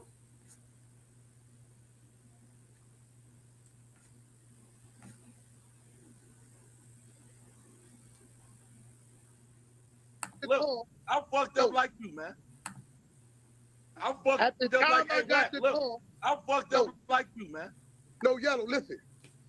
At the time I get the call, right? Yeah. I just get the news and I'm on the freeway from LA to Vegas, right? Yeah. Now I want you to come to my psyche. I'm trying to process this shit on what didn't happen. I'm mad because I didn't know when it happened. Nigga didn't keep it from me. Yeah. And I get a call about niggas say for whoopty whoopty whoop, it can whoopty whoopty whoop. You know off the rip, we saying, fuck you. So I say, who? Now I'm gonna tell you why I might have went wrong at. They say your name, but I'm not hearing you just the middleman for whatever play he running. Yeah. So I hear yelling, oh, that nigga on that. And once again, it's fresh. Yeah. Right? Yeah. I got MC Breed. Look, it's 91. MC Breed, them niggas ain't playing, is playing. The homie shot, and we on the block. We on the way. This is my psyche, nigga. Yeah. Cause I don't know you. Yeah. Let's just keep it real. We ain't never had a nut. Yeah. But what I do respect is you didn't play the game these niggas play about their city. See, I don't give a fuck if you from here, there, where. You do some weird shit, I'm gonna call it weird shit. Yeah. That whatever that nigga name is, you kept real. I said, okay, me and this nigga Mike can get along. Because I got it. And that's why, hey, listen, that's why I said we fuck. But I'm like you. I'm like you, Wack. I'ma call it. Fuck these niggas. And nigga, when you see me, nigga, we gonna do whatever we gonna do, nigga. Ain't you in Vegas? Yeah. Got to double back. When I get right down the street. Don't you got a podcast or something? We gonna go up. All right, let's do it. Hey, I'm trying, man. Me and Apple supposed to be doing. Yellow always look like he's swollen, nigga. Yeah. That nigga always look like he got get. That nigga always look like somebody kick his ass. JSX. Hold on. I'm writing it down. Yo, somebody type in, man. What's the word, gang? JSX. He's talking about Jet Suite. Listen, it lands on the side of Burbank. No search. Walk on, walk off, cross the street from no jumper. That's facts. Come from. They do Vegas. They do Reno. Oh, fuck these niggas. Adam, a nigga come up here playing. He ain't gonna leave. Hey, look. Hey, look. Niggas is weird, man.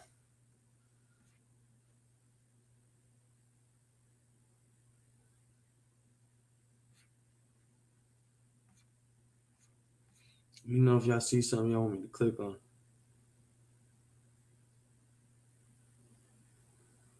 This nigga. It makes sense, man. Y'all try to do anything that try to tarnish the face, man. As soon as y'all put dude up actually saying some gay shit, y'all would try to put me on there. Look at that shit, man. Like, come on, y'all try anything. Face though, bad. Tattoos though, bad. Body though, but skin tone. Come on, man. Make it make sense, man. Thank y'all, though. Thanks for taking relevant. Thanks for taking me serious. Stupid ass.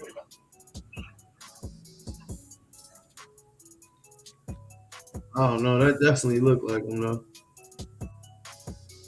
That definitely looks like him. He got a big ass forehead too.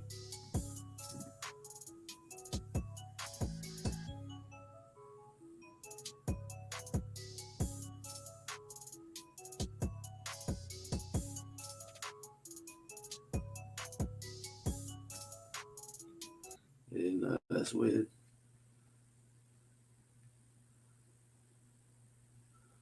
It's definitely some weirdo activity.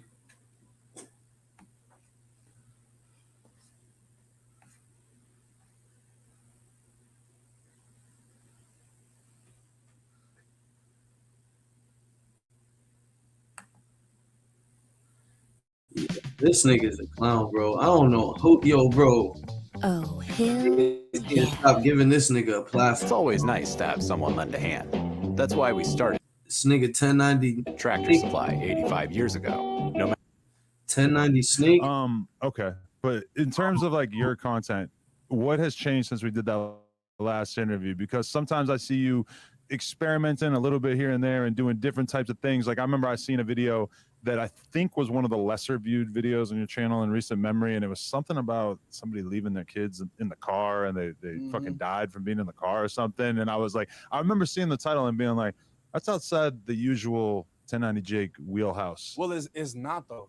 Okay. Because the first interview that we did, when you started like watching a lot of my shit and was shouting me out in the beginning, I was covering all aspects of crime, from crazy shit to, you know what I mean? Then I started covering the rapper cases, that started to go up, and then the whole snitching thing just propelled it. People act like they don't want to hear who's snitching, but those videos. That's some of your biggest shit.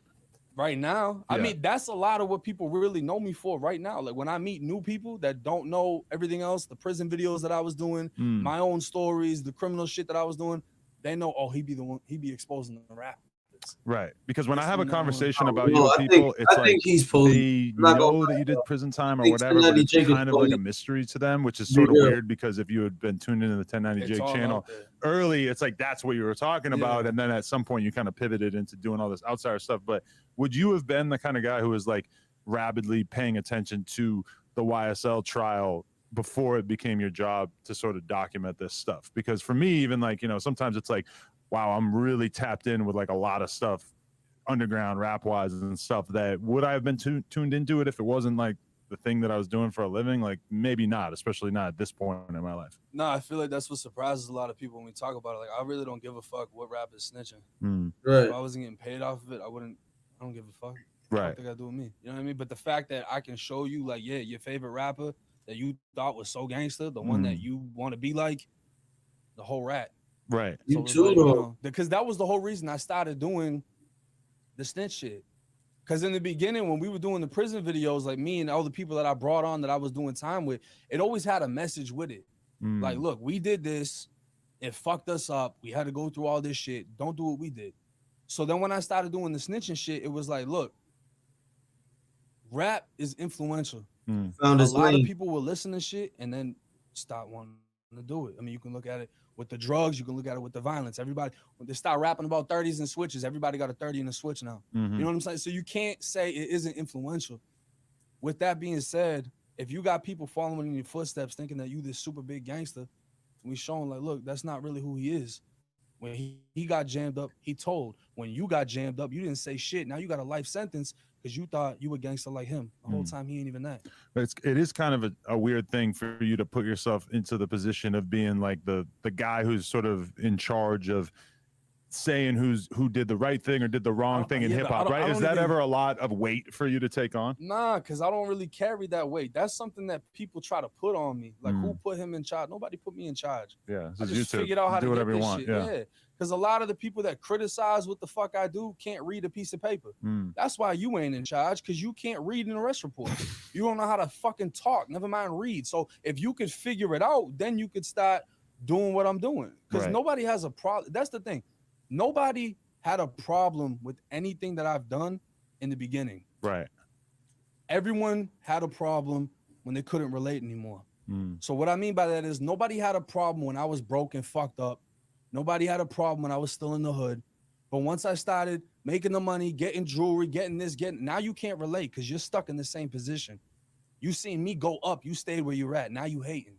Now you mad because you didn't elevate. Right. Now they have a problem with it. And, I don't and think now so, 'cause a people lot that of are like niggas like me established still don't know you. personalities They or never met established you. businessmen in hip hop are looking at you being like, how the fuck is this white guy able to be out here clearly having an impact on the state of the discourse in hip hop and, you know, being able to really affect people's careers and like, you know, be in a position where certain rappers, maybe their career takes a massive hit and you could kind of blame it on just in general, because realistically, if it wasn't you, it was going to be somebody else. Somebody else was going to figure out how to document this kind of stuff, but they end up looking at you and you're kind of like the scapegoat, like at a certain point. And we can get into more of the details of it in a bit, but like the Boston Richie thing, he's somebody who tried to make it personal with you because he saw the fact that you were really like the one who was kind of putting his shit on blast, right? Yeah. I mean, when they say I'm doing this and that and it's affecting people this way, that way, I think Vlad and Lil Duval made a post saying whose career really ended from being exposed as a snitch? Who is it affected? If anything, it's promo. That's what I think they said. Something along the lines of that, right? You believe that? I mean, I don't give a fuck. How I look at it is how you got a problem with a motherfucker exposing snitches, but you got rappers killing each other, rapping about killing each other, got everybody else killing each other, but you're mad that that person snitched and somebody else exposed it, and then they try to put the whole race thing into it. You know what I mean? Like, what's really the problem? Because everybody can talk about kill, and that's fine for the culture. Who's complaining? Who's really doing something? Like, who's stepping down on the rappers? And you know what I mean? But you expose someone as a snitch, but he made it, but he this and that. Why do you? I don't understand. But that's the crazy thing too, is that a lot of these rappers, like some of them might have negative things to say about you, the ones who probably have a lot of positive things to say about you are pretty much not gonna say it publicly. But all the rappers who are serious about the street code and shit, Man, I be having a bunch of them hit me up. I was thinking you probably do, right? But I got hit up by one of the most legendary in my eyes rappers out of the South. You know what I mean? So when I got the message from him, and I read, and he's just like, yo, keep pushing, keep doing what you're doing. They hating because you white, fuck them. So when I read that from him, it was just, that meant everything to me. And I mean, he said he's going to speak on it. He said legendary rappers to me. You know, he's a recurring guest over on Vlad. So if he speak on it, he speak on it. But that's a big name for me to speak with. But I've spoken to a lot of people behind the scenes. I speak to a lot of them because nobody ever finds out who I'm talking to. I'm not posting DMs like, oh yeah, guess who just hit me up. Da, da, da, da. But there's a lot of rappers that ain't with that shit. They just don't speak out on it because of what comes with it. It ain't even like the beef shit. It's the industry shit. You want to tell me where the hell we're going? I want to know how he picked which rappers to choose to expose. You feel me?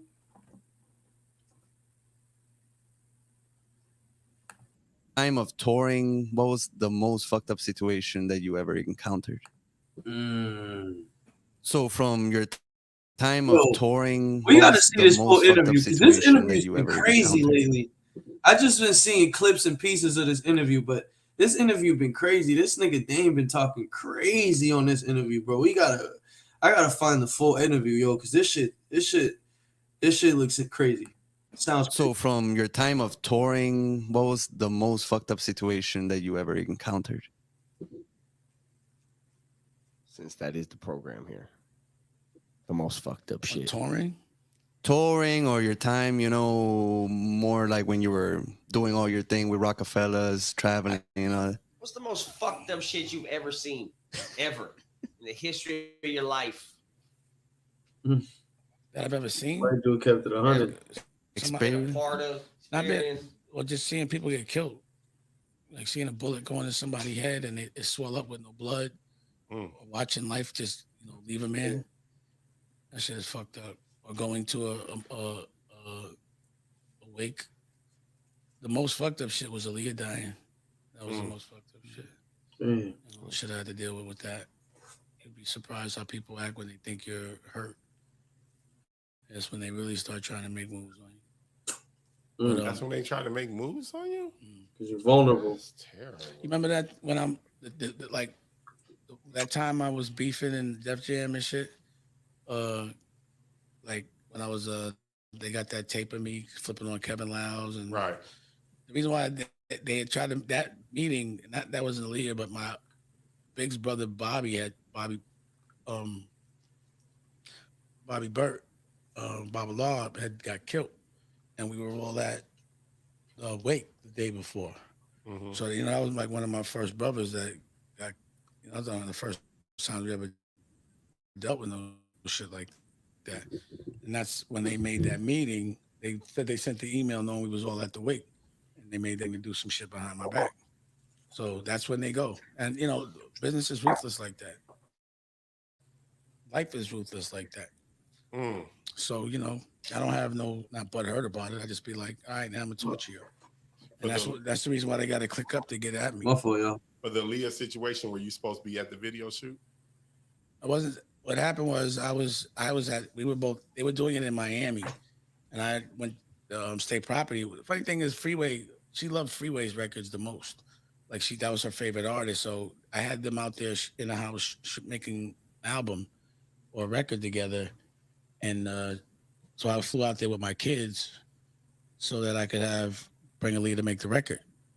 So I was out there, and then she made the record with Hype. I mean, the video with Hype, and I had just made like Big Pimpin', so I knew what he was about.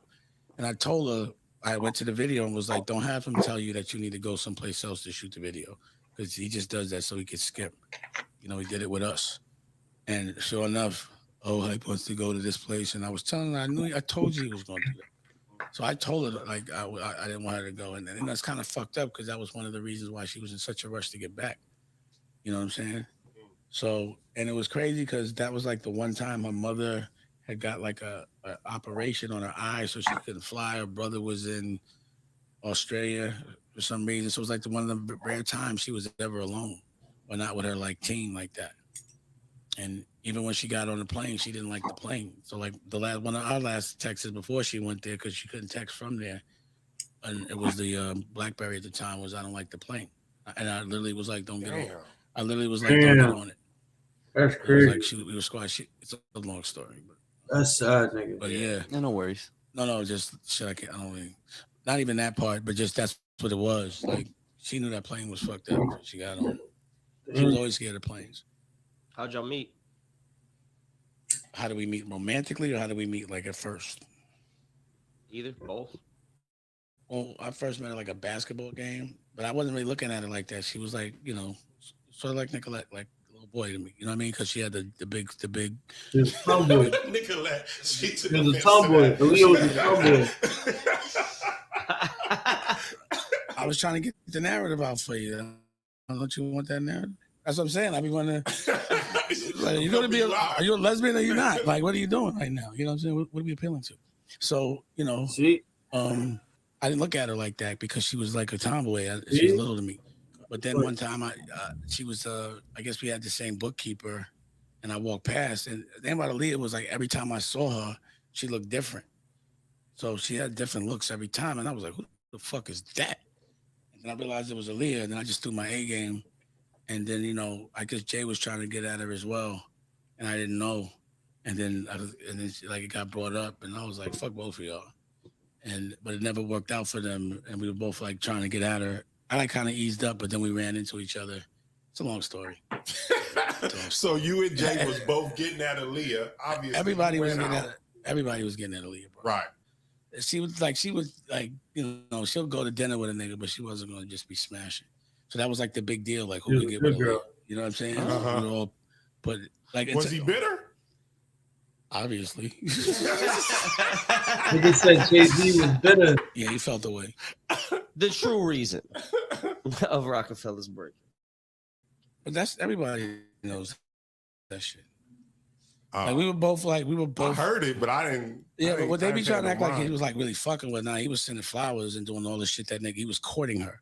So we were both going hard, and we ended up in the same house 4th of July. So we, for some reason, this day. Wait a minute, you, Jay, and Aaliyah ended up in the same house. Yeah. Nah, that's funny. So it was like one day it might lean toward him, and then it would lean toward me. But I was just on fire that week. Like I was just everything I was saying was funny. You know what I'm saying? It was like, and I remember coming downstairs, like you know, it happened. He was like, you know, this is gonna be hard for me because he was like, because he like you know his friends were laughing at him.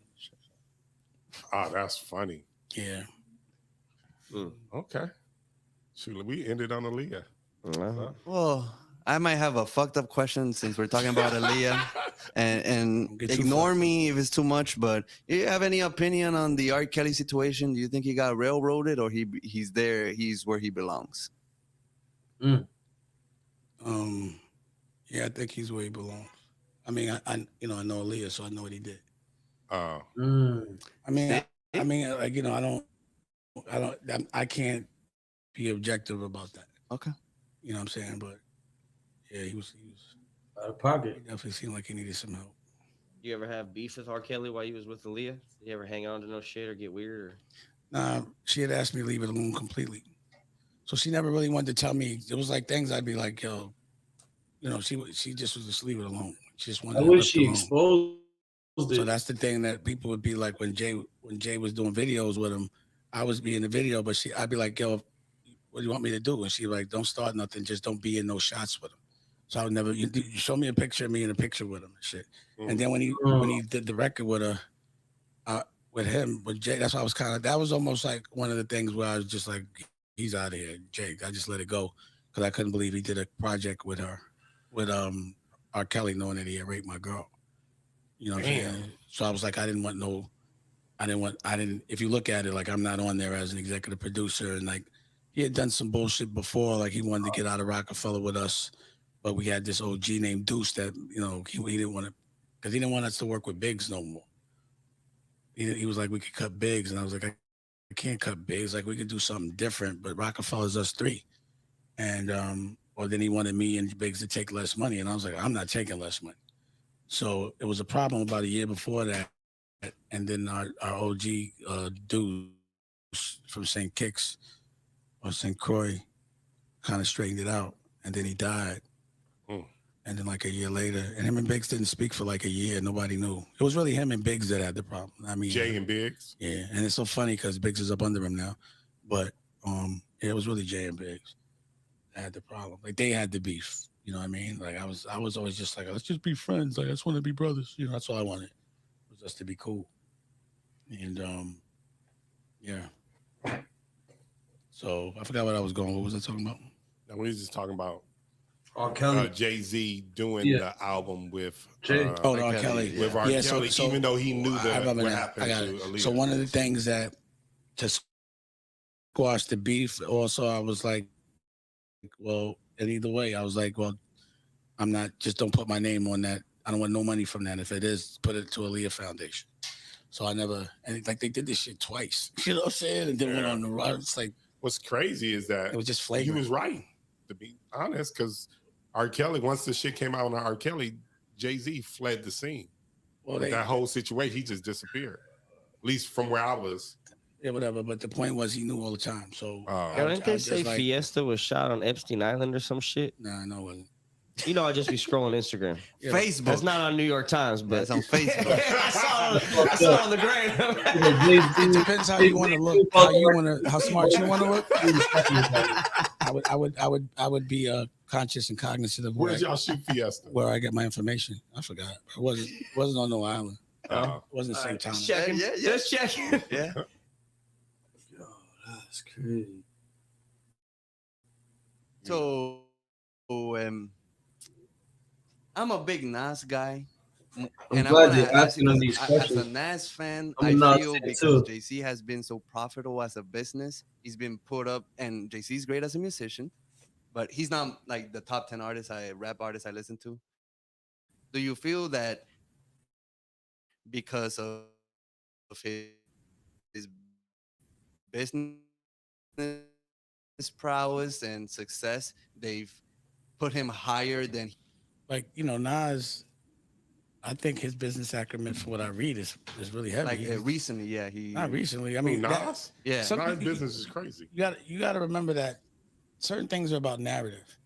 So the reason why Jay and I, the conversation we had, like, why you acting like that, was because I want to be looked at as a businessman. This is what he said.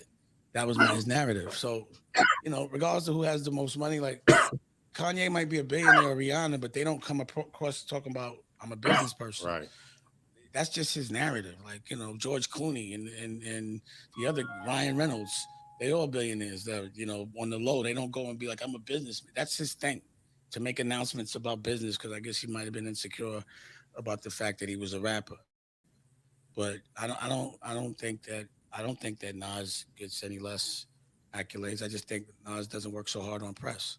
Okay. Like Nas. Shout out to Nas. He dropped the album too. We're gonna listen to that too. Like none of us are that's not what we do. Like, so that comes with a lot of celebrity and a lot of being in the newspaper. So a lot of us we don't gauge our success on how many times we in the newspaper. Like going to an event, every fucking event that exists must be that's a business within itself.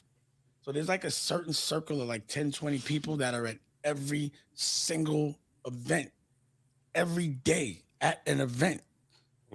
There's people that's their job. They leverage celebrity maybe because of lack of something.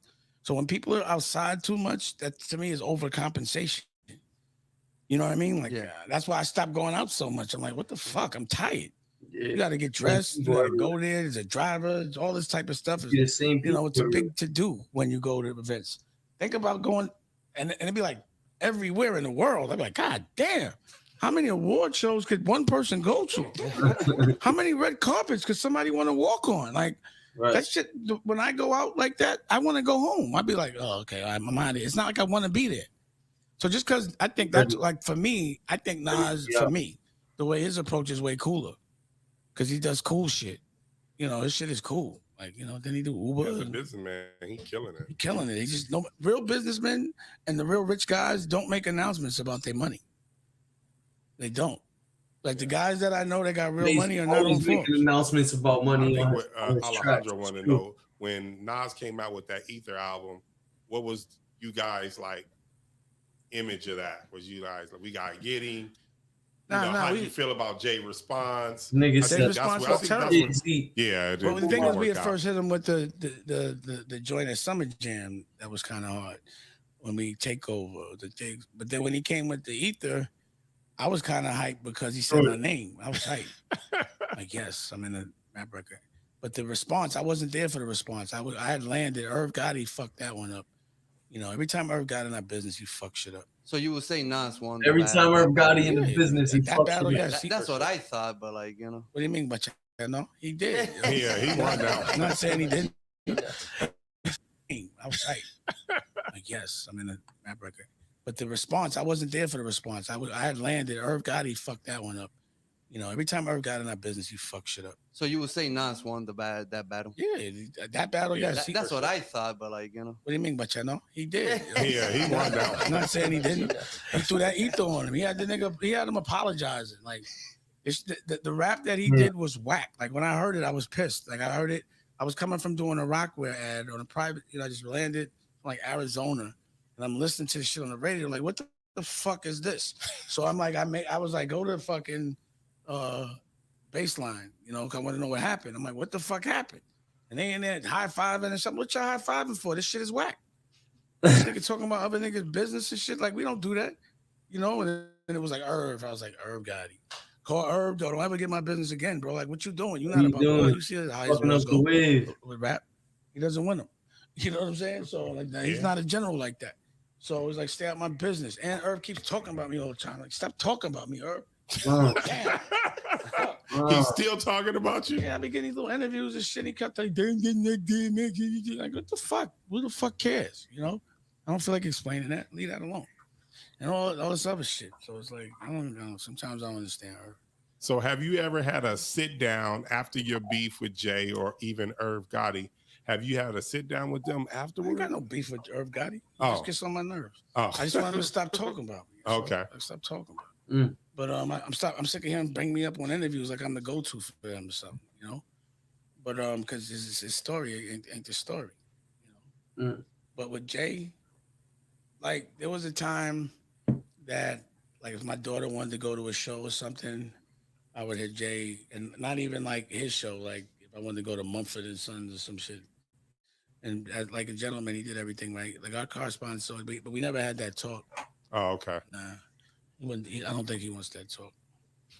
I think he's gonna have it one day. I would welcome it. Yeah. I want that talk. I'd be curious to know why he did what he did. Right here on That's Fucked Up. Jay-Z and Dame Dash. That would be me. Coming together. That would be me. Like, yo, that was fucked up. Why you do that, my nigga? Like, damn. Let's see, yo. Let's see what the videos. Word.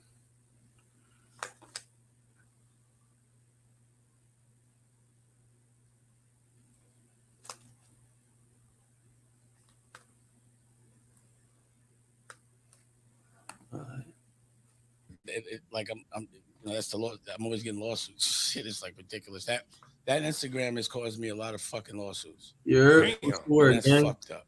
I thought there was freedom of speech. That is fucked up. People do use certain like things. real lawsuits. They went all the way. All those lawsuits, yeah. Like all the lawsuits that I've lost lately were from what you call it? Copyright infringement. Nah, it wasn't copyright infringement. Defamation. Defamation of character. Like if somebody will rob me and I talk about like when the girl, remember that girl, and again, you know what's fucked up? When the girl accused me of sexually assaulting her because I caught her trying to steal out my house. The press was all over it. New York Times, fucking everybody. She and then when I charged went him through the with trial and beat it defamation down, of character, and she accused him of rape. Ridiculous. Then no one talked about it. No one wants to write about it, and that's fucked up. But I already know that program. If I don't say nothing about the good shit about me, they'll just say stuff about the bad stuff, and no one would know. Right.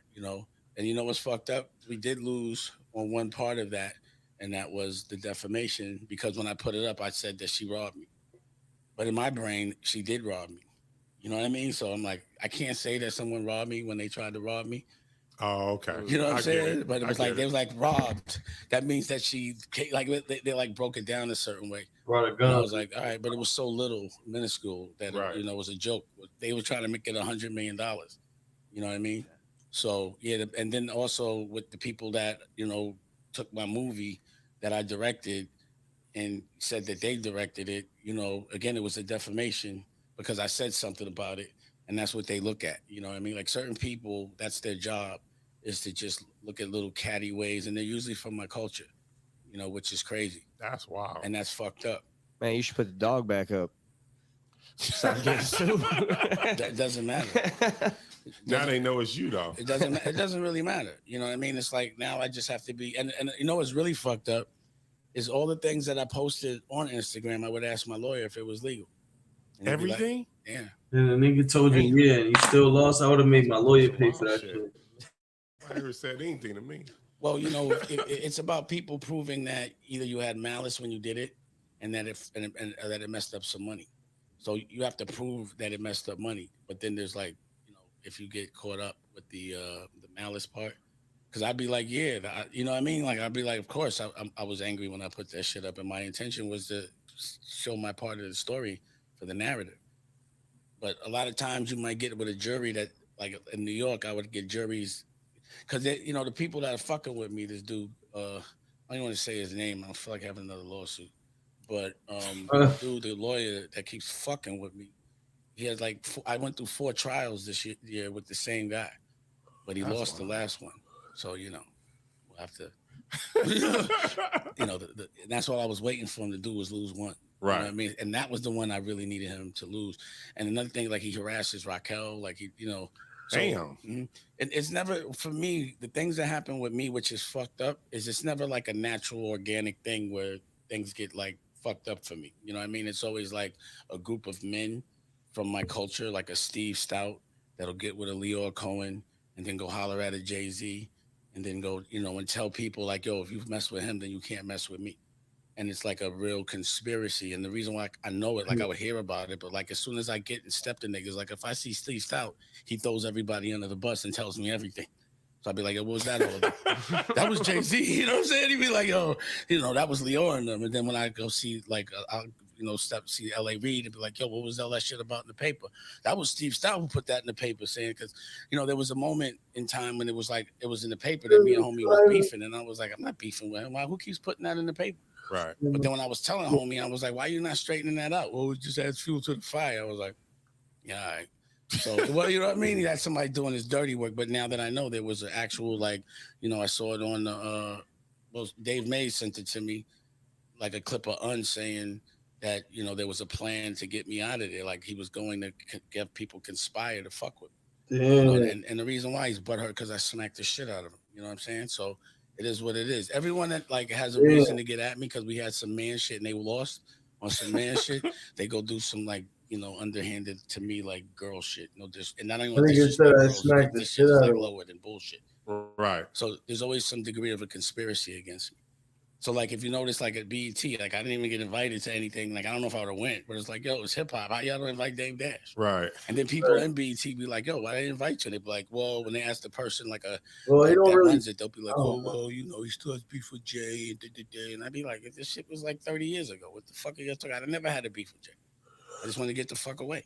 Right. Like you sell companies and you don't have to continue to do that with people, but in another culture, you sell a company, whether it was a bad or good thing, you celebrate, and then you go and sell another company regardless. And sometimes people do bullshit because people sometimes are from different places. So their morals are different. So you feel like Jay and some of the other people from your past still got some bitterness? 3,000%. They all be on some bullshit. I'm saying it because I hear it. Right. So the bottom line is it didn't bother me for a while because I was out doing artsy shit, like opening up art galleries and blah, blah, blah. But when I have a movie out and I'm trying to put it on BET or I'm trying to get it distributed and I'm hearing that bullshit, I'm like, damn, y'all really was butthurt. Like I didn't know it was like that. You hear about shit, but I didn't know it was that concrete. So when somebody says it in an interview, how can I, and then somebody sends it to me to trigger me, of course I'm gonna be bothered about it. Like I had to call my therapist about that shit. Right. Like I'm like, yo, this shit is making me think like different ways about how to approach things, and one of those ways are very dark. You know what I'm saying? And I'm like, I don't want to think like that because I ain't gonna do nothing.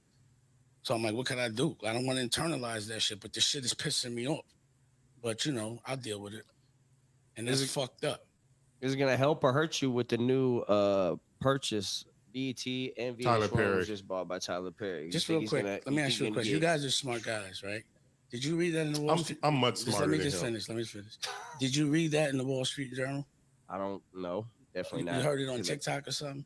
Did you read it in the New York Times? We all know that I'm like a top reader. I'm just asking. Did you read Just it? read the top I'm just asking. articles I'm and then just I don't asking. click in. I'm just I'm asking. scrolling. No, I think it was I'm just Instagram asking. actually. He's a Did Facebook guy. I'm just asking. Scrolling through shit. You're not gonna let me Saw ask. Did you read it in the New York Times? Definitely not. So I wouldn't go with that narrative until you read it officially in a trade magazine or something like that. I wouldn't go with the TikTok. Oh, okay. So it ain't happened yet. Well, did you hear it come out of his mouth? No. Okay. He So that- definitely. That's That's what fair. that's why I don't talk about other cats' business based on what I heard, because I never really know if it's true, and sometimes you can make yourself look silly, you know, in the future if you stand 10 toes on something that's a rumor. So you don't want to stand on it unless you read it someplace. That's how I approach things. Like if I read it in the Forbes, I don't believe it. But if it's like the Wall Street Journal or the New York Times, places where they're known for being valid, credible, then I believe it. But if I first hear it on TikTok, I know how to control the algorithm, so anybody can. You understand what I'm saying? So if somebody wants a narrative out there, you can make an announcement and pay to have that shit with them bots. Just repost that shit all day. And if you look at where you're getting your information from TikTok, it's usually you go back, it's a bot. You know, meaning it was bought. I'm not very good with TikTok, but it was probably it is. maybe Instagram or something. I think it was Facebook. TikTok. Yeah, you are. But all those, but I'm saying they're all, because lately I've been on TikTok because I was trying to learn this shit. And I was like, what's the Chinese doing? And I understand what they're doing. They're pushing, you know, the bullshit. Like there's things on my feed. I'm like, I'm fucking to 52. I don't want to see what Didi Osama's doing, but I don't mind now that I know. You know, but I'm like, it makes you knowledgeable about shit that was like damaging or like traumatizing to me when I was young. You know, like it's like, damn, they really push a lot of violence. You know, even though they don't show the actual hits, they talk about the narrative of us hurting each other a lot. There's a lot of interviews of people of like glorifying things that they did that wasn't beneficial to our culture. And that's fucked up. So I understand the Korea thing, like, or China, you know, they're pushing the wrong fucking algorithms and we should have our own. But even if we have our own, they're still going to push an algorithm that controls us. And that's fucked up. Right. So what I know is that, you know, when Cam and Mace was beefing, it's good that they're together now. When Mace did a diss record, YouTube gave Cam money to respond. Now, what if that turned into somebody getting killed? You know, and they can control algorithms. So there's certain things they won't play, but when it comes to us hurting each other, they will play. And that's fucked up. So back in the day, when you and Jay-Z first met, how'd you guys actually become friends? Because he had, you know, he was trying to get, like, he was like hustling and shit. And Clark was like, told me about him and we met. And, you know, what I was able to do was refine his hustle as well. But, you know, it was like through that, we became friends through the different things he was doing. Also, you know? And then also because of what we were doing, because I put him on a single with Original Flavor. So we were all touring in a Pathfinder, a 4-door Pathfinder, which was mine. And I got teased for it because I didn't have a ski rack on it. So Jay bought it from me. He didn't care. And and he didn't. He's like, I don't give a fuck. And you know, the rest was history. You know, we just had a lot through like through the touring and doing, because the bottom line is when people aren't fucking with you, like when you can't get a corporate check, you have to only eat off the land. Right. Which is how I eat now. I don't get corporate checks. That shit's been shut down for me for about 20 years. I have to live off the land. Like I have to make a product and people have to buy it. Or I have to be very strategic about it. And then I'm like a serial entrepreneur. So I have 10 verticals that I fund all myself. So I'm never ever able to look at money. You know what I mean? But I'm always ahead of industry because I'm looking for freedom. And you know, when you're ahead of industry, then people aren't. Some of these niggas like Theme Dash. For example, like Banks, right? Banks. Everybody say he's lazy, shit like that. You feel me? This nigga don't want to be on IG and try the new shit that 50 be trying to put him on to and shit like that, right? for example, like some of these niggas is that they don't know how to fuck with the new school, nigga. Like they don't know how to reinvent themselves. You feel me? Like, you feel me? They don't know how to they don't know how to, when I mean reinvent themselves, look, for example, like Tony Yayo. You feel me? We seeing Tony Yayo all over the place now. You feel me? Tony Yayo, everybody's talking about him. You feel me? Like he's everywhere. You feel me? He's doing interviews with everybody. Like, I mean, like that's what I mean by reinvent themselves. You know what I mean? So I don't know if he's trying to reinvent themselves right now by doing this interview and shit like that. And you know, because if y'all remember, nigga, Tony Yayo was irrelevant for a long time, nigga. For many years, nigga. A long time, nigga. Like, y'all remember nobody was talking about Yayo. Nobody gave a fuck about him. And nigga, that nigga was almost missing. You feel me? Nobody gave a shit about him, nothing. Versus like now, you know what I mean? You type his name in on YouTube, this nigga's everywhere on everybody's podcast. You know what I mean? And like, that's what I mean by niggas like Banks, niggas like that, niggas like rappers that are like, you know, look at Joe Budden did it. Joe Budden reinvented himself. You feel me? That's another perfect example. Nori reinvented himself. That's another perfect example. You feel me? Niggas like that, bro. And it's not just about just making podcasts, but just doing something, you know what I mean? Look at Ross is still relevant. Niggas are still talking about niggas like Ross, shit like that, you know what I mean? 50, niggas like that. Like, come on, bro. Jay, you know? And it's like, you gotta find Gillie, facts, absolutely, Gillie, you feel me? And you gotta find a way to reinvent yourself, bro. And some of these niggas got it and some of them don't, bro. And it's like, it comes with, you're talking about, you know, the analytics and you know how the trend is and all that shit, bro. So get to it, nigga, you feel me? Like, know what I mean? Like, start something, bro. A lot of niggas would pay to hear what the fuck he has to say. You feel me? This is Dame. You know what I mean? Like, a lot of niggas would tap in, bro. I bet his podcast will be crazy, you know?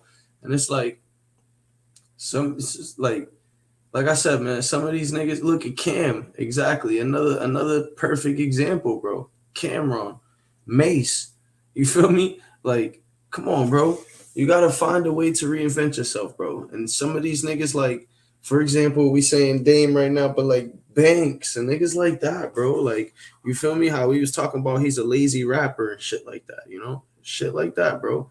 Like, you gotta, damn, there's a fucking fly in my fucking crib. You gotta reinvent yourself, bro. Some of these niggas never learn, bro. Some of these niggas got it, some of them don't, you know? So I've been having streaming services since 2005. I had television networks with Creative Control, Kudi and Shike, with DD172 in 2005. Wow. But that was before YouTube was even monetizing YouTube. They weren't even running commercials. Yo, what the fuck? So I'm always first. Like, you know, so vodka first. Like, you know, Puff and I have had conversations like, yo, why do I inspire you so heavy, bro? You know what I'm saying? He's like, I'm like, you know, I do a good job. I'm like, you do. I just don't raise money. Boosie, little Boosie. I just have to flip. You feel me? I only depend on my hustling. He be everywhere. It's not like a big brilliant thing, but I don't focus on one thing because I'm good at so many things. Like, I'm nuts with it. Like, I'm insane. You know what I mean? So it's like this week it was putting out a theatrical that I directed, scored, and, you know, did all of this shit with it, and then distributed it myself. And then now, you know, the next day, what I'm doing is mixing the project that with Freeway that's coming out in October, and then I got to launch the streaming service, and then I got to put out the sneakers, and then I got to put out, you know, the hair, and then we got the vitamins and all that. And you see my crew was just us. Right. But we're inspired and we see opportunity, and we just, you know, if it's not fun, we really don't do it. Keep bothering me, bro. Here's the thing, I'm a boss. I'm not going to take anybody's medicine. I'm going to make my own. I'm not going to just trust anybody to give me vitamins. I'm going to make my own vitamins. I'm going to make sure they're healthy. If it works for me, you're selling vitamins. Gas supplements. You know what I'm saying? I am about to rock your... Nah, that's crazy. Hey, rock your world. Nigga Joe Budden, you feel me? All these rappers like that, bro. Like, Find great stays across the USA. Vacation ideas? No. Ooh, a resort with a great pool. How about a rental with a bigger pool? I like that idea. Play ball in more places. Booking.com, booking.com. Yeah. When's the last time you talked to Birdman? On dogs. 2015. Yeah. No, I lied. Me and Birdman, I got into it with Birdman, man. About what? So after that, I had Birdman number personally. So and I'm like, I was sending Birdman my shit. You know what I'm saying? I'm young, man. I'm trying to get some money. I'm trying to get signed, all the shit, whatever, you know. And I'm sending him shit, and he, you know, I'm gonna check you out, young boy, and woo, and he like, Yes, I man, got I with you. fuck with y'all, man. I've been fucking with y'all. You know what I'm saying? Chief Keef and he get the name and the opposite side. And I tell him like, man, I ain't on that side, fool. So now I feel like you just talking just to be talking. Like You said that, so? yeah, I don't give a fuck you. It's all love, but nigga, I told her I'm one of those. I'm not gonna sugarcoat nothing, bro. I'm gonna let you know. I'm talking to Birdman like this, bro. Like, ooh, like what the fuck? Like, no, nigga, you don't fuck with us. Yeah, Because we the niggas they don't like. So how you saying you fuck with us? That don't even make sense. You know, that's cap. You know what I'm saying? So, and you know, that was the end. I ain't talked to him after that. You know what I'm saying? But you know, I had to let him know, like, nigga, hell no, we the GDs on the other side.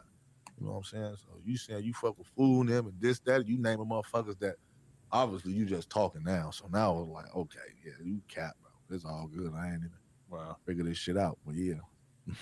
We understand words for real. Maybe he just ain't know. Some niggas just don't know about that beef, bro.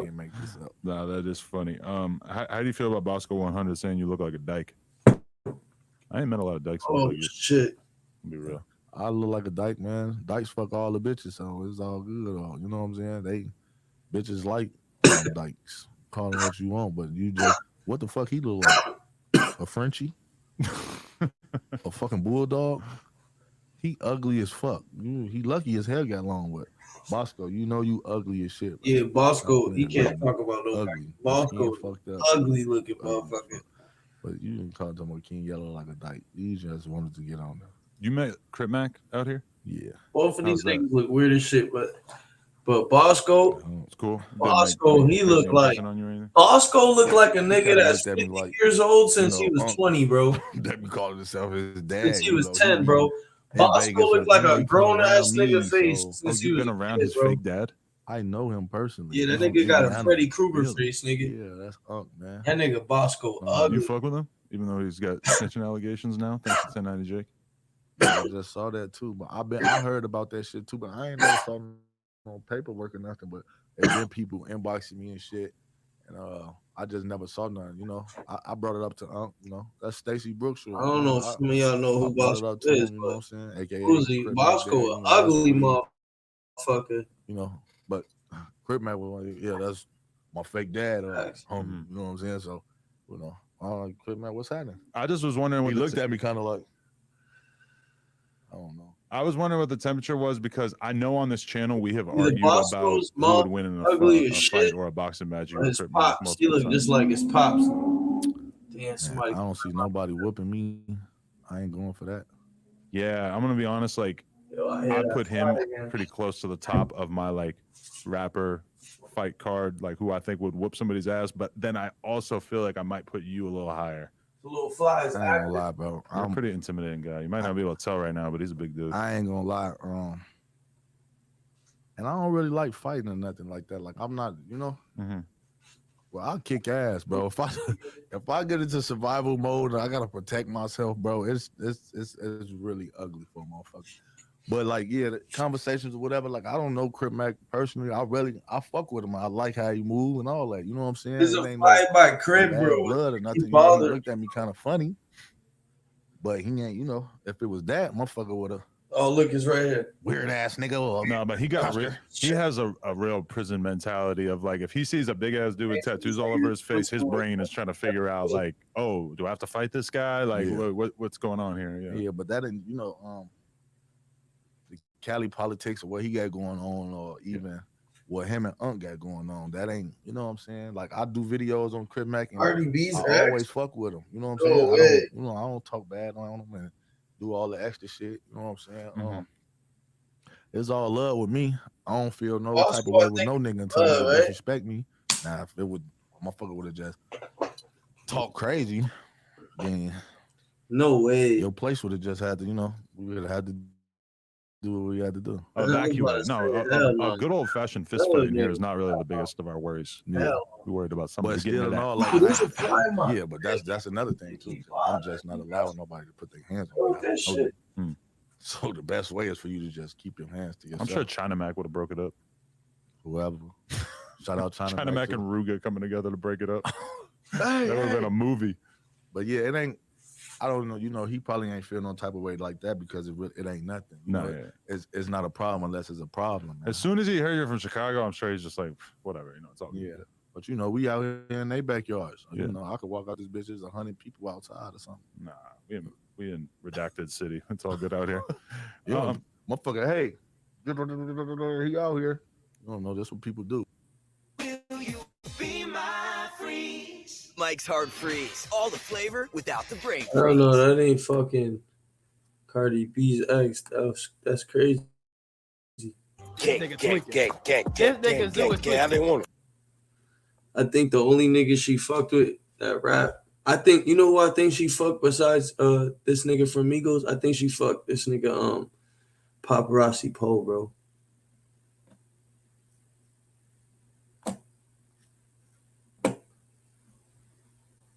What? So, because so you got nothing against Christians and you say you're atheist. What do you think?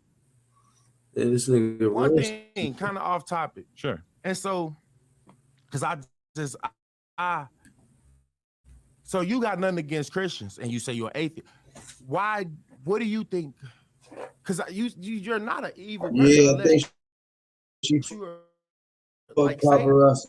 Because Satan can shine himself, he can no, but I'm just saying. So, what would make you get an upside down cross on your face? To me, it was just a representation of I'm against organized religion as a whole. I think it overall has a net negative effect on society, and you know, I allow people that I don't hold it against anybody. But for me, my personal worldview is that humanity is better off without religion, and to me the upside down cross is kind of a symbol of that, which people don't understand that, or they think that I must be a Satanist or whatever, which I've always been attracted to dark imagery. I never really have anything to do with, like, you know, I don't believe that Satan is real, so I can't be a Satanist. And I would say that most people who wear a T-shirt of a metal band with a picture of Satan on it, I was like, they always was hooking up with a girl on camera like, the other day, and she had a big old tattoo of Satan, fake tits on her back. I'm assuming that she doesn't actually believe that Satan exists. She just likes the imagery of it. I know she was 6'4", so don't tell me that God didn't shine his light upon her, because how else did she end up 6'4"? She's blessed. Come on, man. It don't matter how tall you is in order for you to have a blessing. From height ain't a blessing, life is. For a woman especially, yeah, but height's not the blessing, life is. You feel me? And it's being able to look, see, the thing is with God is everybody creating their own testimony. And if that's your testimony, when you go and this is what you got to show God, he gonna say, well, Jamal came on your show. He tried to give it to, and then it ain't just gonna be me. He gonna allow you got to reject this. That's what makes God a just God, is that he could throw us all in hell and he could do that, but that would make him evil. But so the thing is, he gives you free will. But wait, are all the Muslims in O-Block going to hell because they don't believe, they haven't got their you want me to tell the truth? If you die unrepentant, if you say no, then I'm going to think you're being dishonest, because that is an important tenet of Christianity, is that everybody's going to hell if they're not saved, right? Adam, bro. I mean, I'm just look, I know, I'm kind of guessing that you are that you know. All right, but look though, so I just want to, bro, why would I do all the things that I'm doing? I love Vaughn. I love my homies. I grew up just like them. Actually, I grew up worse than them, because I ain't had what they had. Some of them had their mama. Some of them had some dead. That description of the first 10 years of your life sounds worse than nearly everybody I've ever interviewed. That's terrible. Because they ain't go through, bro. They ain't. Your testimony is your testimony. Right. And so what you went through, gonna affect you just as much as the things that I went through. Because if that's what you know, that's all you know. And so it's still gonna affect you. So I don't look at what nobody else been through and because I've been through more that, oh, like I'm better than you or a weird situation like that, because what you go through, I bet it hurts you. I bet it affects you in some type of point of fashion. But on that, if you die unrepentant, you don't, bro, look, see, that's why they created religions.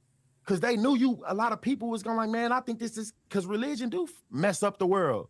With God, with us and our Father, it's like you and your son, Adam, if you had a son. Daughter, but yeah. Or daughter. And so you love your daughter, but can't your daughter anger you? She's only 2.5, so I don't know about anger, but yeah. No, but the other day I saw a video of a bunch of little kids, and they had opened up like a bucket of sour cream and smeared it all over the entire kitchen.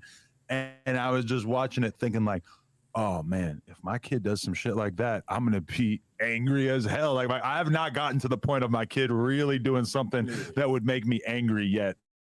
Up to this point in my life, and it's gonna be kind of weird when I do get to that point where she like destroys something that I'm like I'm really upset about, because up till this point I haven't really had to experience that emotion towards my kid, you know? Yeah, I feel you. And so like if you was had a boy or your daughter gets older, you're a father, and just say for instance, man, you working hard right now to provide for her. Right. And the moment she get older, she don't remember shit you did for her. Oh yeah.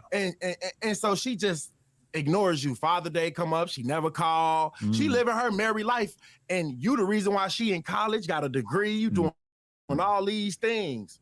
And you would damn near have wanting to say like, man, as easy as I brought you in this world, I take you out. I know our parents used to tell us that, like, when you made a black person, man, like they be so quick. As easy as I brought you in this world, you know I can take you out. I said that one time as a joke to my kid, and my girl just looked at me and she was like, don't say that. Yeah, for real though. Yeah. And so, like, that's kind of like that God allows for us to have kids so that we can feel like what it feels like when our kids disobey us. God is our Father. Because, all right, when they do studies about people's happiness once they have kids, the truth is that people on average are less happy during the time period of having a kid, but then in the long run, when they rate their existence, they basically say that the kid has given them so much more meaning throughout their life that it does provide them more like long-term happiness. And I get that right now, because there are so many things that I could be doing with my time that would be gratifying in the short term if I didn't have a kid. But when I think about living my life without a child, it's like, oh, I would feel like I had so much less purpose or so much less meaning, you know? So it's like in the long run, it gives you that, but in the short term, you're not going to these niggas.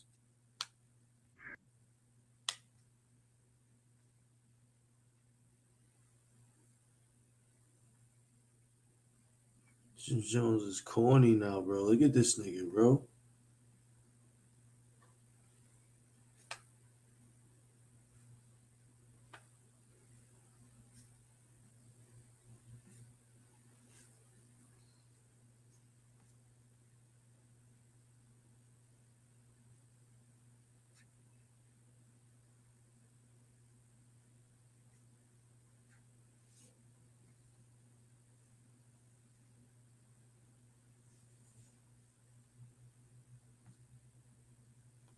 My nigga Paul Pierce.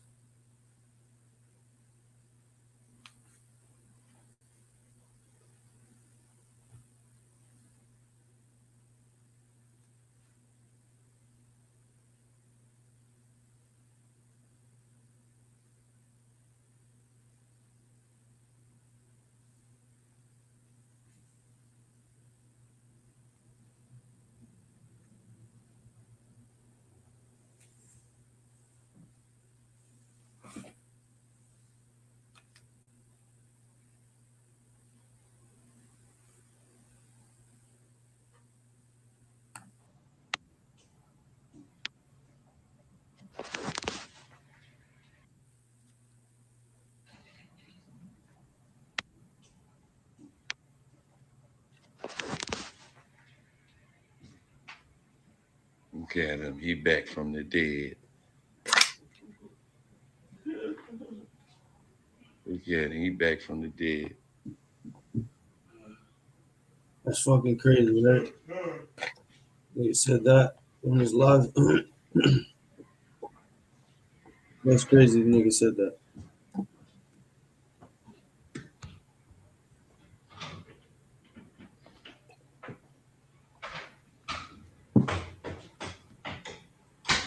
Yeah. Main house of game studio house.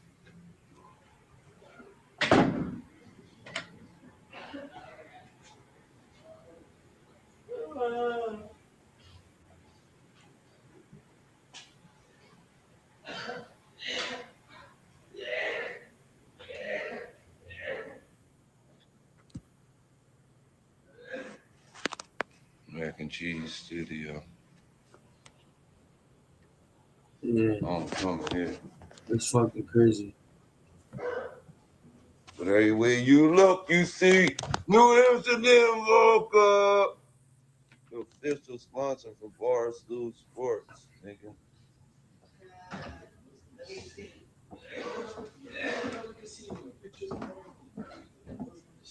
How you doing? Too, bro. It's good. That's a lie. Let me chill. You all over my minute. It's good live.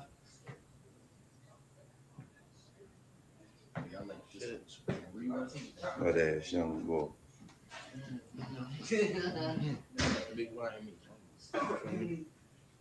You know how we get down 37.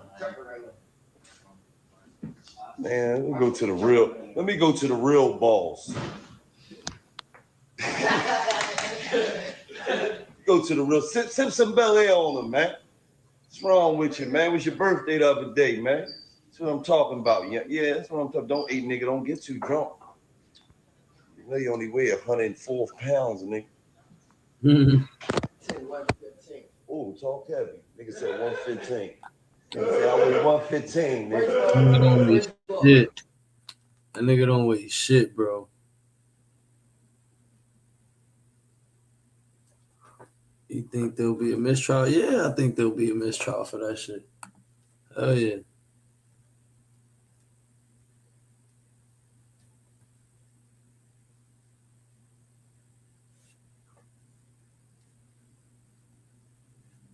Oh yeah, by the way, I killed the fly in my crib. I don't know if it was that one, but I definitely killed the fly in my crib.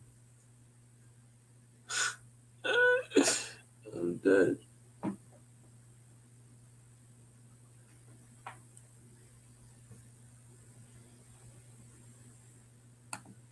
Damn, Pelican Bay gotta be crazy, huh? Yeah. Come on, Walmart. I'm big fine, too confident. Come on, Walmart. Come on. You do not want to hear that garbage.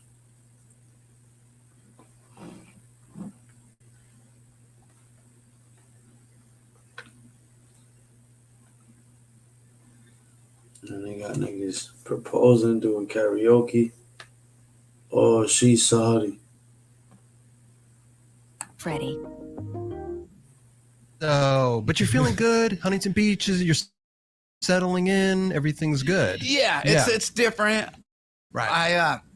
I haven't, because of being at the program, I haven't really been on my board that much. I'm just trying to get my head right and just getting back. But I went to the Van skate park, man, and I couldn't hang. The outdoor one or the indoor one? The outdoor one. Okay. It's just like now, why couldn't you hang? dads or moms or whatever they're called, like their kids were trained, and everyone rips now, and I'm just fuck. I just like I'm from Potrero Skate Park in San Francisco, where there's fucking broken bottles. People, our own friends are beating each other up. People are getting jumped in around the bathroom area, that chaos, and people just hanging out. Yeah. And there, it's just like they're going there straight to fucking train for the Olympics or something. Yeah. You know what I mean? And it's just like, it's different. It is. Now, you mean you couldn't hang like on your board, or just in general, like the vibe? The vibe. You know, and I'm not knocking what they do more, but it's I go in a different trip. But I just I'll find my little spot, your little niche in the area, you know. Yeah. Hey, well, fuck, man. How long you been down in Huntington? Over 2 months now, 2.5 months. Be right back. I'm gonna refresh this shit. I got, I think, 101 days sober, clean and sober. Hey, Nothing, no yeah. weed, nothing. Congrats. Sick, yeah. dude. That's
There we go.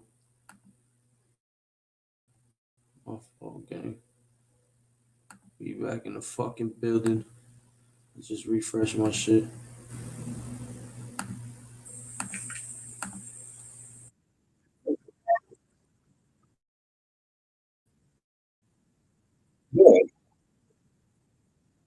At the program, I haven't really been on my board that much. I'm just trying to work, get my head right, and just get back. But I went to the Van skate park, man, and I couldn't hang. The outdoor one or the indoor one? The outdoor one. Okay. It's just like No, why couldn't you soccer hang? dads or moms or whatever they're called. Like their kids were trained, and everyone rips now, and I'm just fuck. I just like I'm from Potrero Skate Park in San Francisco, where there's fucking broken bottles. People, our own friends are beating each other up. People are getting jumped in around the bathroom area, like that chaos, and people just hanging out. Yeah. And there, it's just like they're going there straight to church.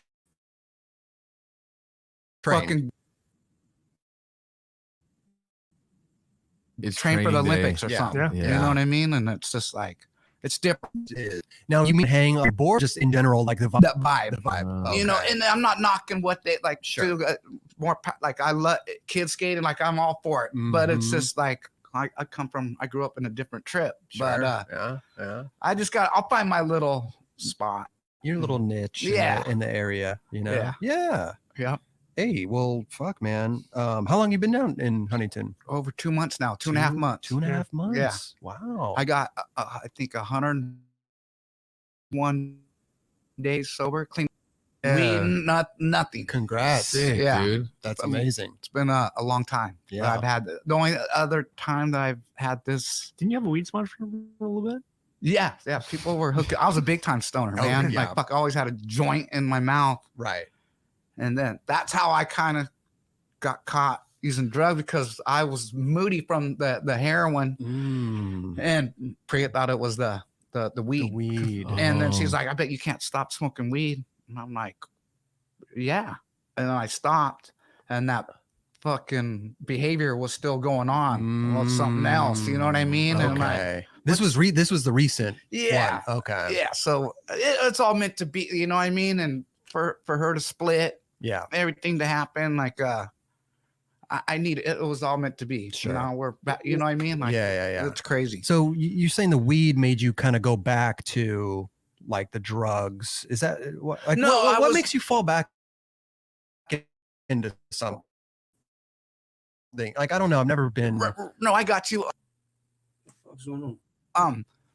Well, I grew up in Santa Cruz. Yeah. And then my old high school buddies, like I'll go on skateboard trips, come back, and we drink and do coke, whatever. And then I come back, and now these guys are smoking coke, and like I come back, and they hadn't seen me, like, let's party, Andy. And I go, you know, I was young, like let's fuck light the town on this fire. is what we're doing now. Like, you know, and it just kept escalating. And then one of my buddies, I came back and they're smoking fucking heroin. You know what I mean? And I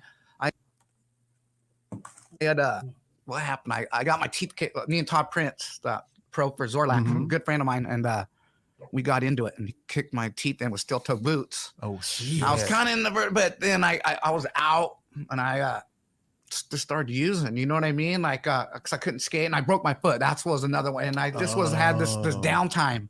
Yeah. And so I was just hanging out at the house that I'd always go hang out This was at. the anti-hero days. Before, like, this is before? or yeah, it was excuse me. Yeah. Yes, it was. Okay. Yeah. Right. Okay. And when I was young in my 20s, you know, it was like 23 when I started doing it. Wow. And then I remember I went to my mom's. She lives in Modesto. So I went to go visit her and I didn't bring no heroin with me. And went to go to sleep and I couldn't sleep. I kept flopping. When they say kicking, it's like you're really kicking. It's like red ants in your legs. And oh God. It was just like, fuck. I woke up, I'm like, Mom, I got to go back. Like something came up and I just fucking hauled ass like 2 hours away and I just hauled ass and then just snatched me up. Did she know? No. I hid it for a long time, but as you keep Man, what the fuck?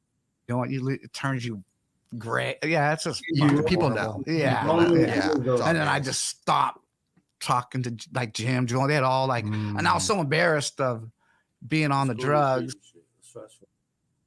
See where they're gonna send you off to. Oh wow. So you're just locked down the whole time. You get yard out for an hour, and then you get it to eat on breakfast. They give you your lunch when you leave breakfast, and then you go to dinner. But we were locked down, so they're giving our plates there. But what they were doing when we go to the shower, and you go with a bunch of white dudes. Hi, it's Will from Booker Law. If you use Steam, we don't give a shit. The PC game platform, Dudes. And the Northerners were sticking their toothpaste lid. So when you slam the door, they'd wedge it in there and it wouldn't lock. So when the white boys walk by, they'd come on and get you. And it was going back and forth, you know. And that my first time going, like, this is what I walk into. And this dude I went with, he did 10 years, stole a car. He was only out for like a month or something. He got another 10 years. Oh my. So he's in like, I'm in the waiting to get on that bus that I told you. And he's just like, this is what goes down. You're in a fucking riot or whatever. You want to be in the middle. You know what I mean? Let the shit go. You know, he's just schooling me down. I'm like, dude, this is fucking crazy. And then I get there and then it's on site. Like, so like. What'd you first get busted for? It was just drug stealing. Just robbing and stealing. And it just, you know, you get paid. That's with the prior. It's a 666. And it just, Santa Cruz, I get them. You could get like six petty theft with the priors and you'll get a year or whatever. Okay. Modesto, I got 2 and I was off to prison. Like they're just harsh in that county. Wow. Yeah. So I'd start off going to these like, I went to county jail in Santa Cruz. And then when I first started my criminal career, as you would say, I'll go to this honor farm. You would spend 2 weeks in the county jail if you're kicking heroin or whatever, and then they send you off. And it was like triple bunks, and there was outside work crews. You could go work at the dump across the street, the landfill. Okay. Or you could go clean up trash on the side of the road. They fed you. There was weights, basketball, volleyball. It was nice. They had a bird land. Okay. And it was nice. And you had money on your books. A little resort. Yeah. You had visits where people kick it. So you're allowed to have porno mags, no penetration. So Jason Jesse would come visit me and bring me a stack. Okay. And Softcore. Yeah, you know what I mean? It's still usable material for sure. Yeah. And it was crazy. And then dude, I had I just made the best of it. We'd have jack off contests and they had a birdland, right? So like they had a birdland. So like they had peacocks. Okay. Pond, a koi fish. Wow. Little sanctuary. And a sanctuary, as you would say. And a dude would watch it and clean it up, make sure they got fed, all that. And they had I think pigs and stuff. They had all kind, because it's kind of out in the farm of Watsonville. Okay. It's still Santa Cruz County, but it was like the outskirts headed towards Salinas. But so we were like, let's have a jack off. And we had Playboys at the time. Like, no, it's not very good material, but when you're locked up, you could use pretty much. Yes. So me and my 2 other buddies were like, dude, let's have a jack off contest. Who could jack off the fastest, right? With this Playboy magazine. And we're like, where can we do it at? In the birdland, in the greenhouse. And we're like, all right, one guy goes in there with the material. One guy keeps point, make sure we don't get caught, and then one guy goes 1,000, 2,000, right? And like, so my buddy goes in, and so you're not all together. It's one at a time. One at a time in the greenhouse. Right. One guy keeps point, making sure you don't get caught by the COs. You know what I mean? This is a time trial. Yeah. So yeah, something to pass time. And what better way to pass time is jacking off? Gotcha. You know what I mean? And so my buddy went in there first, and he came out in like 30 seconds, dude. Like he blew on it or something. I don't know. He came out. I'm like, dude, you killed out. You're a champ. So then my other buddy Bo goes in there, and he's in there, and it's like taking him some time. And you can hear him all, fuck. And then he comes out and he's like, fuck, I couldn't do it. Dude, I got blue balls now. Like he couldn't fucking do it, right? And I'm like, dude, I fucking got this. My turn. I got this, right? So I go in there.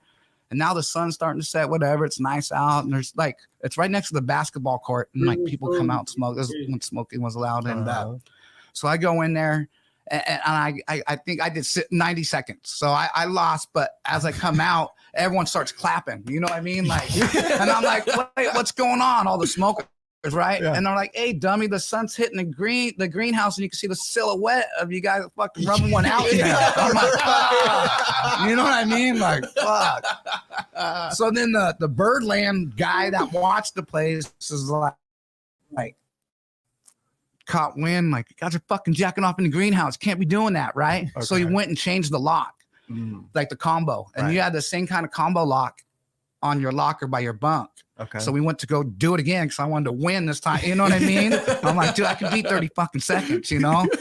So we go and do the combo and it's fucking not working. So I changed it on us. And I was like, fuck that. So I turned over the backside of the lock and there's the serial number. So I went up to the main where the COs all hang out, the cops. And I go, hey, dude, I asked the combo to my locker. So he gave it back to us. And we went back in there to do it again. And then the dude snitched on us. So now there's like the sergeant. She's really mean. And she's a lady.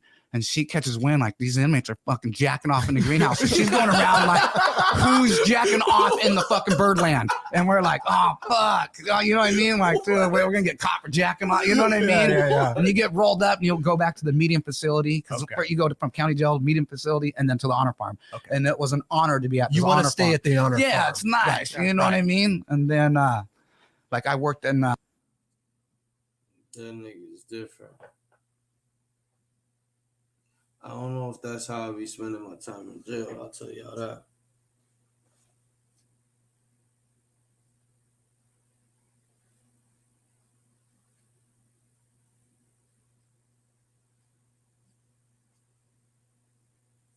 But prison stories be dope, though. Prison stories be crazy. I don't know about this nigga's story, though.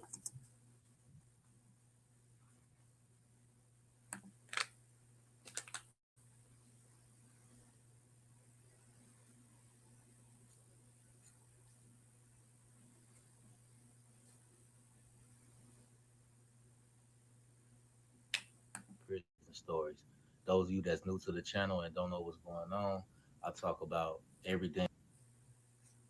Yeah, these shits be crazy.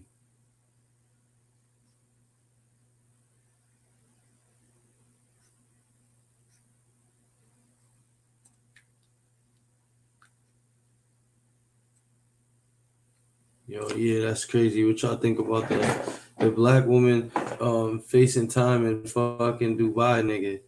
For yelling at her dude.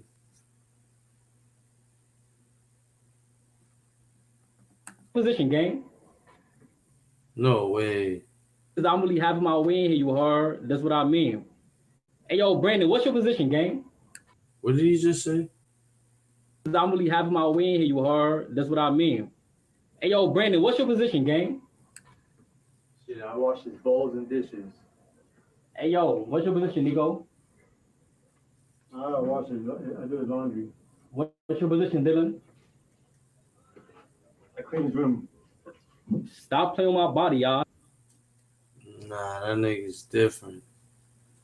That nigga said some wild suspect shit. Hey, yo, Brandon, what's your position, gang? Shit, I wash his bowls and dishes.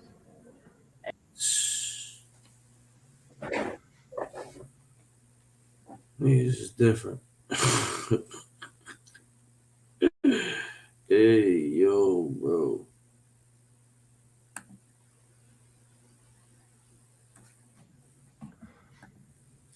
pedos, chomos, Chester. Nah, bro, this nigga already sounds weird.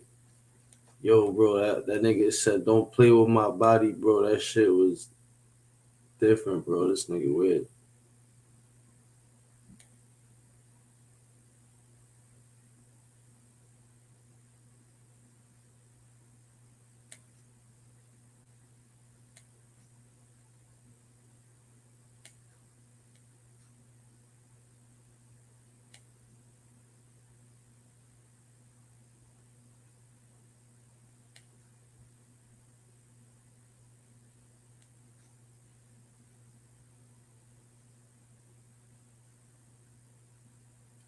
Oh shit, what the fuck? Damn, I didn't mean. Get cable-free live TV made easy without the cords or hassle. YouTube TV. Terms I apply. didn't even Cancel click anytime. on it. Nothing we do will make it go. Old Spice does not yet exist. I was watching the Big 3 League. H put me on to that shit was probably pretty tough. Was because they didn't pay you, man. Oh no, that's not true. That's not true. Wake that ass up early in the morning. The Breakfast Club. Morning, everybody. It's DJ NV, Charlamagne the Guy. We are the Breakfast Club. We got a special guest in the building. Legend. Ice Cube, ladies and gentlemen. Yeah. What's happening with y'all? Welcome. How you feeling first? I feel good as a government check. 6th season of the Big 3. Yep, 6th season. Congratulations. Thank you, man. We had a great time last night in Brooklyn, Barclays. A lot of OGs came out, Melly Mel and Grandmaster Flash, Karis One, Eric B, Chuck Chill Out. That's dope. You know, it was dope. I seen Ja Rule perform. Ja Rule got down, Scarlett. You know what I mean? So it was a lot of love celebrating the 50th anniversary of hip hop. Nice crowd, you know, about 9,000 people. So, you know, it was pretty amazing. What does the 50th anniversary of hip hop mean to Ice Cube? Man, it means that you know, we've come a long way. I remember the first, you know, year hip hop, or, you know, really rap. You know, hip hop is bigger than just rap, but I remember, you know, rap particularly was, you know, the first year it came out, everybody was saying it was a fad, you know, wouldn't last. And 49 years later, it's the biggest music in the world. So it's a proud moment. You know, it's similar to the Big 3. When you started with the Big 3, everybody thought it was going to be a fad, and you're 6 years later. So let's talk about that, because you know, we kind of seen the inception of the Big 3. How has it been since then? Is it difficult to get players? We'll talk about some of the difficulties in having your own league. First, I appreciate you guys always supporting. You know, from year one, before y'all even knew what it was, you guys were supporting the league, having us on and talk about it. And you know, we put 15,000 people in the Barclays year one when we had Allen Iverson. And so, you know, other than you know, really not getting much exposure from mainstream sports media, that's really the problem. And also, you know, there's things that's happening behind the scenes when it comes to sponsors and networks and partners. To partner with the Big 3, we think we're running to a lot of interference from the NBA. A lot of deals, you know, make it to the 11th hour and then get shut down, you know. And so it's frustrating. It's something that we were like suffering in silence because we wanted to work it out with the NBA. You know, we wanted to figure out, you know, what more could we do to show that we're not competition? Now, the whole problem is there's a bylaw in the NBA contracts when you're an owner saying you cannot invest in a competing league. And so they're labeling the Big 3 as a competing league. That's Now, good though, right? Hell no. I mean, for y'all, right? No, it's not good. Okay. It's not good because People can't we're invest. not competing. You know, they make billions every year. You know, we're still trying to, you know, get the the league into profitability. You know what I mean? Excuse me if I can't pronounce that. I went to LA Unified School District. So we're still trying to get there, and we're this close, you know, sponsor or two away. But at the end of the day, we're not competing. We play in the summer. If they work with us, we would avoid all the games that they have, you know, as far as WNBA or Summer League, but they not working with us, so we can't coordinate schedules. So we, you know, we've tried to do everything to show that we're not competing. We don't take players under 22, so we're not going after, you know, your one and dones, your guys that need to really be in the NBA or going to the NBA. And you know, we try not to interfere with the NBA's schedule in any kind of way. So we're an alternative summer sport that you know, people that like hoops, you know, want to see more basketball. That's what we provide. They're playing 5-on-5. We're playing 3-on-3. It's apples and oranges. It's a totally different game when you really break it down. It would make sense to me for the NBA to do like a strategic partnership with. No bullshit. It makes sense to me too, man. Yeah. And you know, that's what we've been trying to do. Sure. I think what it is really, at the end of the day, you know, everybody can put race on it, but I think it's the fact that we changed the game without asking their permission. Right. And I don't think they like it. I I'm feel just like it's a speculating. mixture of everything. You would have to ask Adam Silver. Yo, Mark Tatum. I seen. Yo, it was crazy. But we changed the game, but we do what's best for our game to There's make a lot of 3-on-3 celebrities exciting. posting games You know what I'm too. saying? We got the 4-point shots. The arenas we be got packed too. bring the fire rule, 1-shot free throws. All these things speed up the game, make it faster, make it funner to watch and play. So, you know, we're changing the game just to make it better for our sport. We're not the arenas be packed. You know, trying to push the NBA, even though they do follow some of our leads. You know, we were the first to recognize mental health and to recognize that you know, players shouldn't be shunned because they might have an issue. You know, let's try to work through it. Let's try to help them through it. And we embrace players, and they had to do it. You know, if you remember, they've you know, shunned a lot of players because they didn't want to deal with them mentally. So, you know, we pushed them in that. We was the first league to allow CBD use, which got players off of opioids. They had to follow that. So it's, you know, we're changing the game and trying to make it better. And I'm pretty sure they don't like that. But, you know, we don't care. You know, they don't own basketball. Like, I say this over and over. I don't hear kids saying, "Mama, I want to go outside and play NBA." You know, they go and say, "I want to go out and play basketball." So basketball's for everybody and anybody. And so we just want to say we're not a competing league. If they would not put us in that category now, they don't do that to TBT, which is the basketball tournament. They don't do that to Slam Ball, which is coming back. NBA owners can own a pickleball league. They can own an NFL team. They can own a baseball team. They can own anything they want except the big three. You know, so we're the, you know, one of the only leagues that are so-called competing, and we're not. So we want them to drop the clause. I was going to ask you that. I know last time you were up here, you were saying that you didn't sell the franchises as of yet. Are you starting to sell the franchises yet? Yeah, we're starting to sell teams. Who owns teams, if anybody, so far? Well, right now, we're talking to a few different people and groups about buying teams. And we want to put them in cities. A big video game. You know, you would have, you know, for lack of a better word, you know, New York Trilogy, you know, Baltimore Ball Hogs, whatever. So that's our next phase. That to me is how we grow the league. We've calibrated it to the point. You got to remember, we were inventing a sport at the same time as we were playing the sport. So we had to calibrate it over the years and make sure that the rules work. There was ways to come back from large deficits.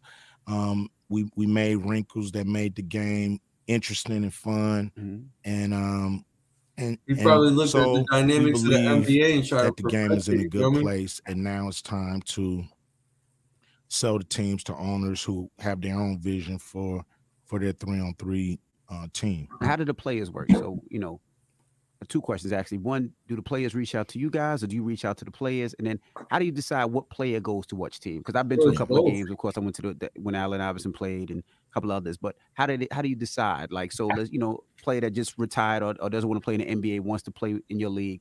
How do y'all decide what team he goes to? And well, we look at, first of all, players contact us, and of course we go after players who we think will be great for the league. We usually, have a player captain spot or co-captain spot, and if we only have co-captain spots, we'll try to pair this player up with the captain, because the captain chooses who's on their team. So, people want guys that they know can play, so it's usually not hard to find a place for a new player that's coming in. But how it works, the player captain of the team, gets to pick who he wants to play with. So he picks two co-captains. So, guys know how guys play, and it's like, if I play with him, I can win. And then they draft two more players. So we have a draft pool, have a lottery. So who picks first, second, third, whatever, and then they pick the players they want. And those players play. Kyrie, if anybody get hurt, you just return back to the draft pool, and they pick another player from the draft pool until the injured player comes back. So there's always a pool of players waiting to get called up to play in the Big Three. Got you. Now, I heard you on Joe Rogan, and you said the NBA is Carmelo. encouraging people to not sponsor the Big Three and encouraging networks to not play the Big Three. Isn't that a lawsuit if you can prove it? It is. It's antitrust that they're you want to play with Melo participating in. When you try to keep a monopoly running by going behind the scenes and scaring either companies that you work with or companies that want to work with you. For the Big Three video game. Yeah, they are very close to, if they haven't already crossed the line with that. And I think it should be looked into what they're doing to the Big Three, because they've scared off some big companies who deal in basketball. Now you got to understand the basketball pool of companies that use basketball to promote is not big. It's a small pool of companies. So it's not like, even networks, if you think about all the networks that play basketball, there's ABC, ESPN. There's TNT, and right now CBS. Got any more? No, I mean locals, like here. Okay, so in the major networks, so you start running out of people to go to. If they're blocking. Now we got our games, half of our games on CBS, but we got a whole nother half of games right now on Big3.com. We on Masson, if you got that, at Mid-Atlantic Sports Network. But we should be on another network with the second half of our games, and we've known that they've squashed one deal, and so same thing with a few other major companies that deal in basketball. So we just got to get them to stop. We was talking about that earlier. How do they do that? Like, how do they squash a deal? Like, what do they say to these networks? That's what I'm saying. I mean, I don't know what they say. I ain't in the room, but I know we're usually close to the finish line with a deal, and then there's a a call or a conversation about we need to work something out with the NBA or we're not going to have to do this deal. So, you know, that's happened several times. And okay. That you know, makes sense. it's just starting to get to a Annoying. point where something's got to give, you know. So we're going to keep pushing. You know, it might be something that DOJ might want to look into because it's not right what they're doing. Now, calling them out, has it made it worse or is it just the same? As you see, you know, more backlash from it? I think it's bigger than the bag. I think It's hard to calibrate. You know, hate is hate. So I don't know if it's more hate or less. That part really don't matter to me. You know what I mean? Like, at a certain point, you got to go on the offensive no matter what the consequences are. You can't just sit back and take it and not try to defend yourself NBA and fight for your rights. So I don't really care what they're doing behind the scenes because they haven't been able to kill us. We're still alive. Had 9,000 people. Oh, yeah, facts, Sunday facts, afternoon facts, that sat facts, for facts. 6 hours to watch Big Three basketball, and they had a party. You know, we had KRS-One performing and Ja Rule, and you know, it was a great time. MOP came through and performed. Scarlett, salute to those folks, and all the OGs that came that made the celebration great. I wonder what the NBA wants from the Big Three. What's their ultimate goal? They just want y'all. They want to shut y'all down. Probably so. They would be And who is happy if when we say the NBA, isn't the NBA a collective of owners? So it's a collective of owners that's no, because some owners want to invest in the Big Three. We've heard from them. They're not allowed to. So I say it's the top brass because the players like us. They love us, of course, because we're providing opportunities for their heroes and could be opportunity for them in the future. Of course. So coaches like us, GMs have been to our games, scouts, owners, everybody you can name. And so it's the top brass is the only ones, because Adam could say Big Three is exempt from this bylaw because they're not a competing league. Now, it's not just the NBA owners that get tainted. It's anybody with money that has a dream to own an NBA team. So if I dream to own the Nuggets one day, I can't invest in the Big Three because it's gonna shun me. It squashes my dream right there. You don't wake up saying I want to own a Big Three team. Not yet. You will give me 10 years. Have you had a conversation with Adam at all? About it? Several. I've had. How's the conversations went? Well, I haven't had a conversation since we launched the league.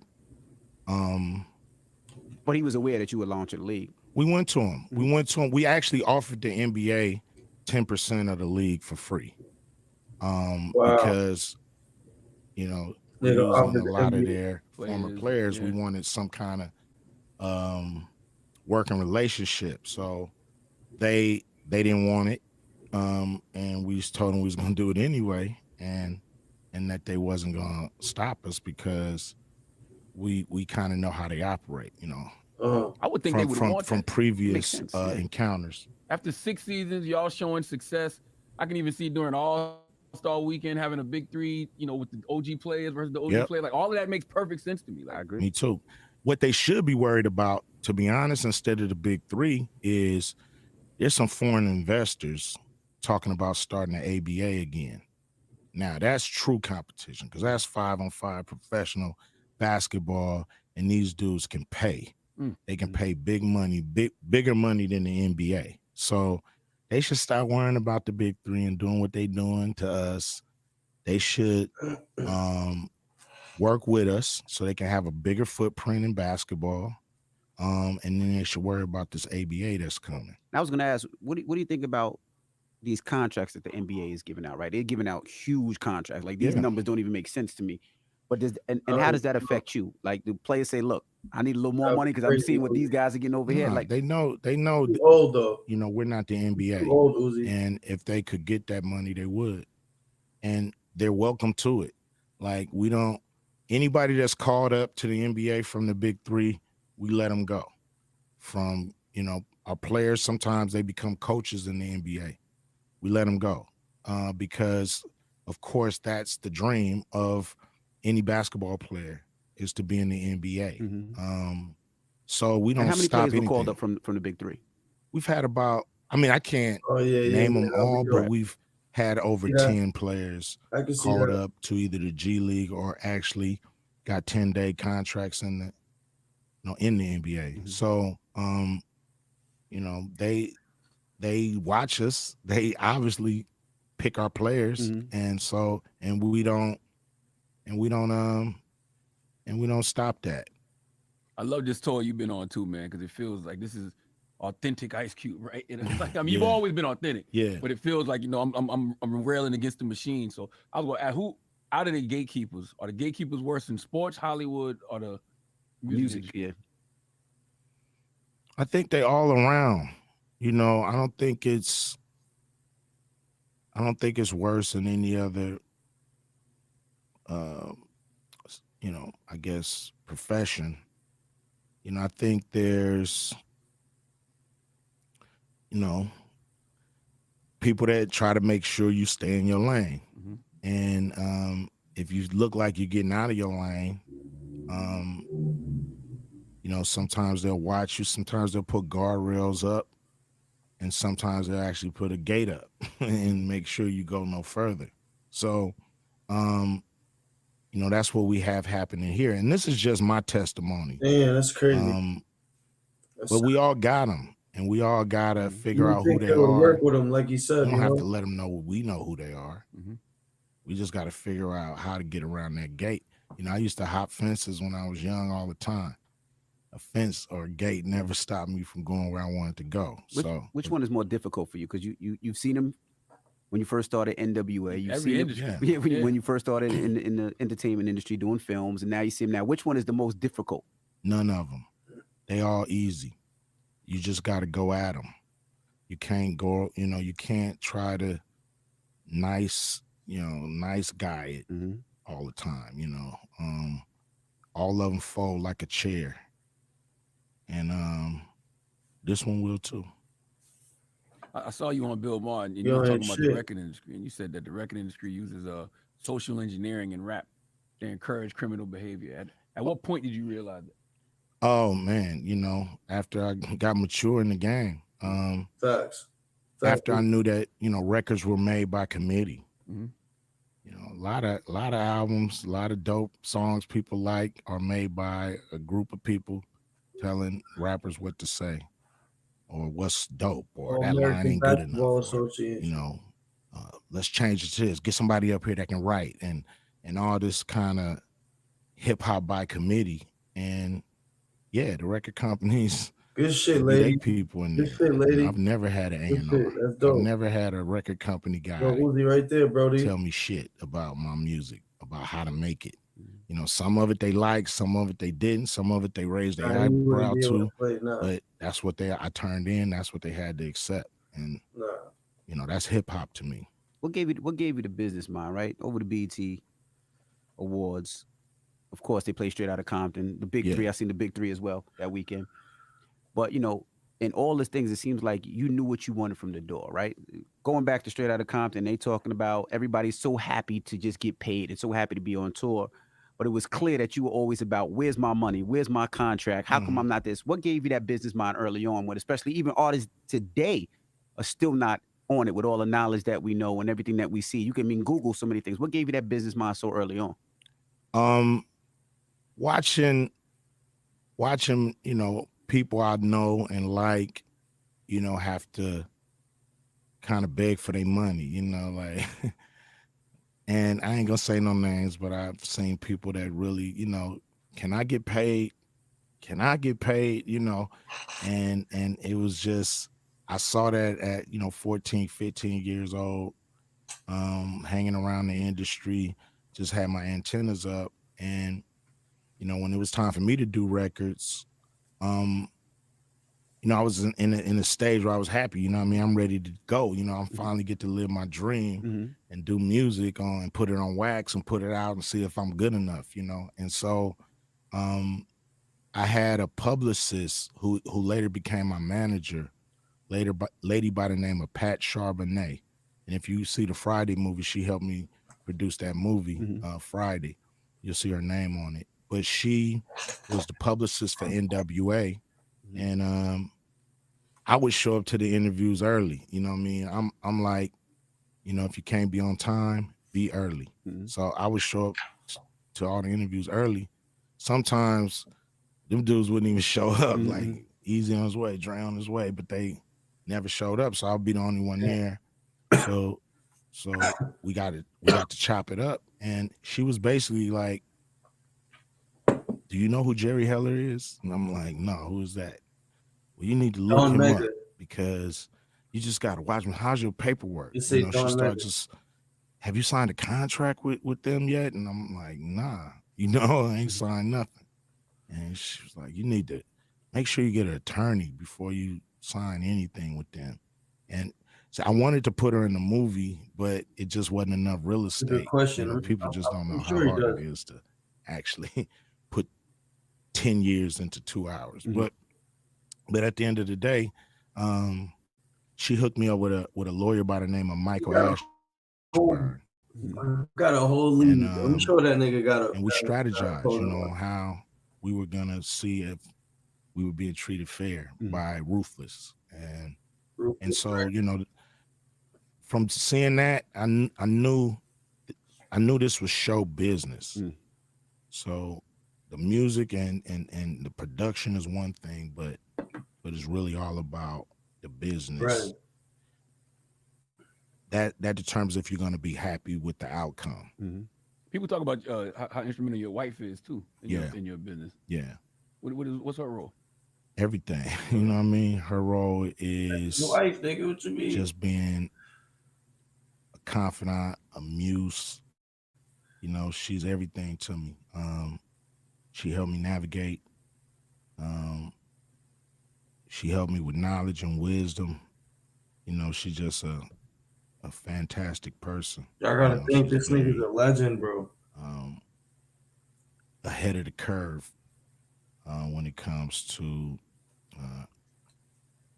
her thinking. Watch this. So let me show y'all the big three. This me and her, you know, genius. This nigga's a genius, bro.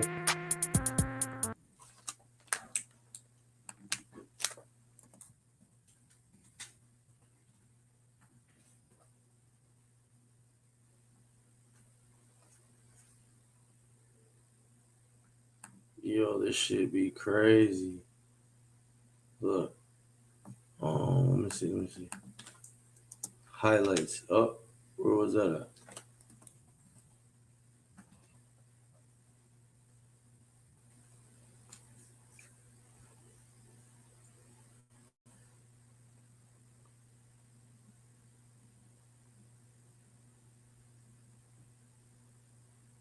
This shit be lit.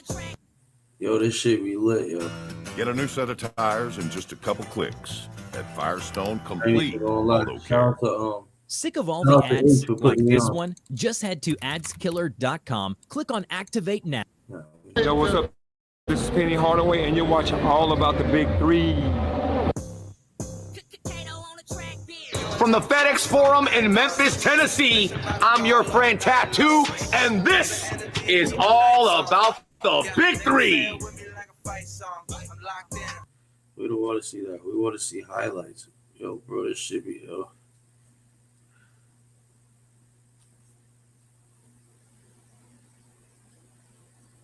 Look, AI. Here in Tulsa moments ago, Allen Iverson introduced to the crowd. Trilogy with a record of 2-0. The head coach is Rick Mahorn. Harrington with McCants and one. Start the game for Trilogy. I would never come up there, bro. That's Allen crazy. Iverson with DeMar Johnson and Andre Owens. Jim referred to Mahmoud Abdul-Rauf for the hot hand in game one. Here's McCants who found the lane. Well, McCants is smart. He understands that he can take advantage with his size. Owens the rebound. From 4, it's Johnson. Is that worth 4 points? That's crazy. Like the Mavericks only 4 wins in. They weren't worried about my rookie duties. I'm speaking about duties. How about Al Harrington? It's half court, 3-on-3. Lamar Johnson. This is Patterson. White stays with him. 2 players hit the floor. Johnson. This is fire. This is genius. Let's exploit what their weaknesses are. They're going to make shots, but let's go to Al. Let's start This is inside genius. out, not outside in. Then go through it. Just go through it. They don't have anything to lose. We do. Yeah. Because it's 3-on-3. Remember, 3-on-3, that's only half court. Hits a 3. That's great defense that time. Excuse me, inside. But DeMar Johnson got caught looking, opening up for James White. Off the steal by Harrington. Slams it home. Inside, easy over the head pass to Al Harrington again. And Rick Mahorn, I told you, 4 rebounds against the Ghost Ballers last week. I want to see it. All right, Keeps it alive. McCants on the fade.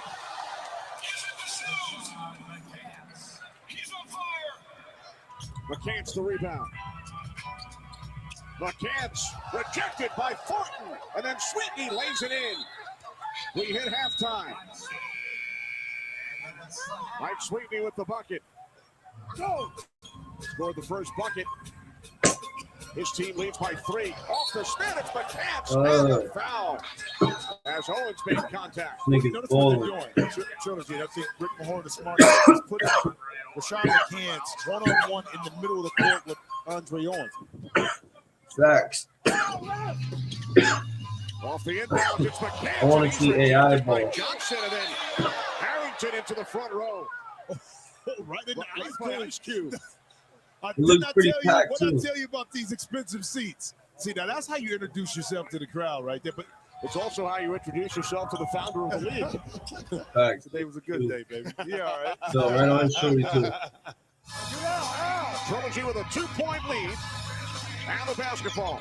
Harrington, another strong move. Gets the roll. You know what? And the difference is, in week 1, Al wouldn't be able to make that move with the quickness. Week 2 got better, and now you see the progression after playing for 3 consecutive that's weeks. real Now his move. legs are underneath him. Remember, it just looks big because it's half court. Field goal of the game. It's half court. Legs up You feel underneath me? you. DeMar DJ was able to line that up. McCants backing in on Owens. McCants on the fade. Yo, where's my nigga AI? She a 4-point advantage. Glover the What? rebound. Here's White with the scoop around Johnson. How about the moves? I love. Wonder how many James White points is all attacking second the cup. half. White the rebound. All you need is 2. All you need is 2. That's 3 games in a row. Yeah. 3 games in a row, Kenny, for Al Harrington to seal the deal. So Trilogy remains unbeaten, 3-0. The only unbeaten team in the Big 3 as they defeat Three's Company 50-42. Look, let's see. I don't even know who. I can't get enough of watching Jersey. Yo, that Mike's nigga AI fight. barely Real played, hustle. bro. What's up with that? I like watching nice and close. Did you hear that? Relax, it's just the grill. Yeah, it's just the grill. Grill right in front of you. It's a Jersey Mike's thing. The only winless team in the Big 3 over Yo, the this first 2 is weeks. fire. The reigning MVP of the NBA, Russell Westbrook. Both teams looking for their first victory. I don't even know who's on the During floor this right now. inaugural Big 3 season, as Jermaine O'Neal gives Jermaine O'Neal, get the fuck out of here. on today's game, especially with that. Niggas got Jermaine O'Neal out there. Stephen and Bonzi, both physical players. I mean, as they get, gotten older, but the competitive nature and the physical Who else play is still out going to be there? there. There's Jackson driving around Wells on the reverse. Wow. That brought the crowd to their feet right there. Maybe that'll get killer threes going. The guy that kind That's of crazy. carved out This his own nigga's niche. playing You for see them stat too. right there from the deep That's three. crazy. As a backup point guard in the league, Here's Jackson with the slam, and That's the crazy. recognition right there, Phillips of Johnson. Nigga said That he's it was a balling for turnover. the You didn't have to two, take it back to clear space. This behind the nigga free too, throw line. Now bro. you're able to get an easy basket.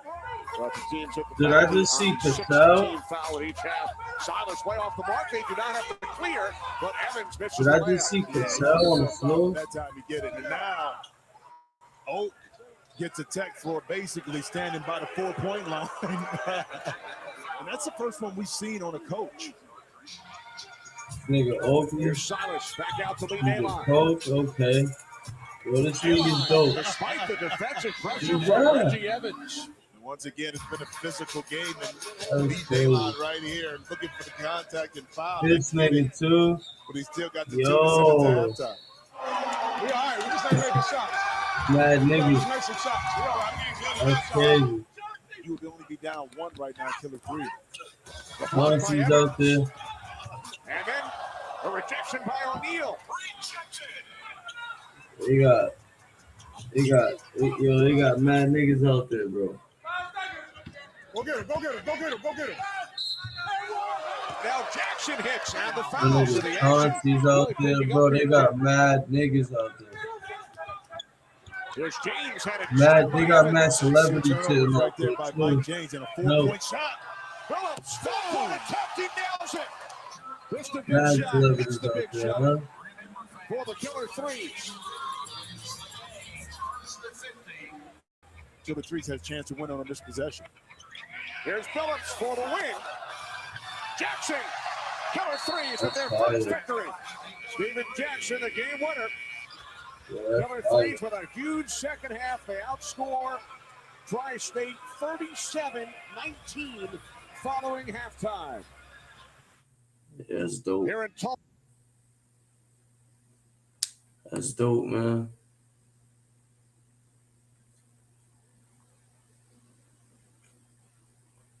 Is that what this Well, was? thank you so much for joining me. Thanks for having me. It's great to have you. It's good to be here. A bona fide legend. Oh, thank This shit did 2.7 million. Are you interested in the specific gun laws for your state? If not, no worries, simply skip this video. However, if you do want to know the specific gun laws for your state or any state, the USCCA has an awesome free resource. Simply click this video. It's going to take you directly to the USCCA Concealed Carry Reciprocity Gun Laws map. Let me show you what it looks like. Once you click this video, you'll be taken to uscca.com/maps. From here, you can click on any state and get a complete breakdown of the gun laws you need to know. This free resource takes complicated legal information and makes it easy to read, breaking down everything you need to know to carry legally in your state and any other state in the nation. Now, I'm not an attorney, so one of my favorite features are these legal terms in blue font. Just click on a word and you'll get an easy to understand but accurate definition coming from a true criminal defense attorney. As someone who travels for work and has a family, this map is a must-have resource for anyone who is serious about defending their loved ones and themselves. Definitely. And I'm joined now by Ice Cube. Well, Ice Cube, thank you so much for joining me. Thanks for having me. It's great to have you. It's good to be here. A bona fide legend. Oh, thank you, thank you. You like being called a legend? It's cool. You know, it's cool. It's Y'all.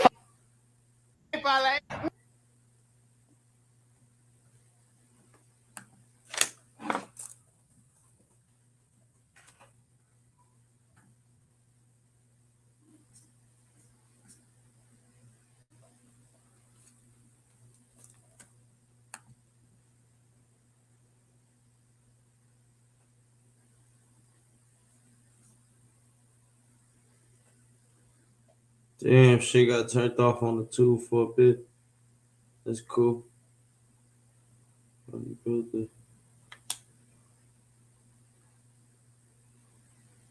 Damn.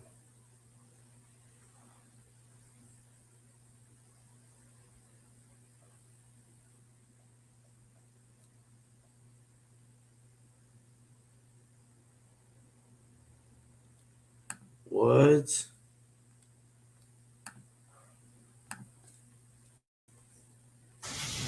If sharks aren't terrifying enough to some of you, there's a new threat in the waters off of Florida. How about sharks hopped up on cocaine? Experts say sharks may be gobbling up bales of drugs that have been off the Florida coast by smugglers. Biologists went to study the phenomenon. They conducted experiments and spotted a hammerhead shark swimming into dumped packages and biting into them. That gave them what the scientists call crazy brain, where they behaved erratically. The phenomenon is featured in a new documentary for the Discovery Channel Shark Week. Yo, hold up. Let me run this back for y'all niggas. This is insane. If sharks aren't terrifying enough to some of you, there's a new threat in the waters off of Florida. How about sharks hopped up on cocaine? Experts say sharks may be gobbling up bales of drugs which have been dumped off the Florida coast by smugglers. Marine biologists went to study the phenomenon. They conducted experiments and spotted a hammerhead shark swimming into dumped packages and biting into them. That gave them what the scientists call crazy brain, where they behaved erratically. The phenomenon is featured in a new documentary for the Discovery Channel Shark Week, which starts Sunday. What the fuck? Sharks is fucking eating cocaine now. Jeez.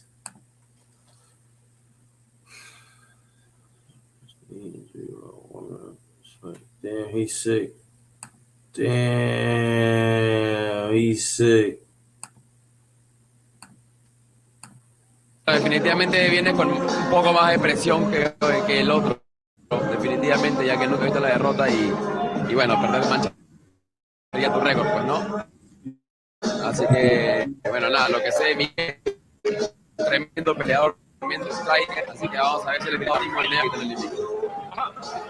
No me lastima el cholo, por favor. No lastima el cholo. Sí. No.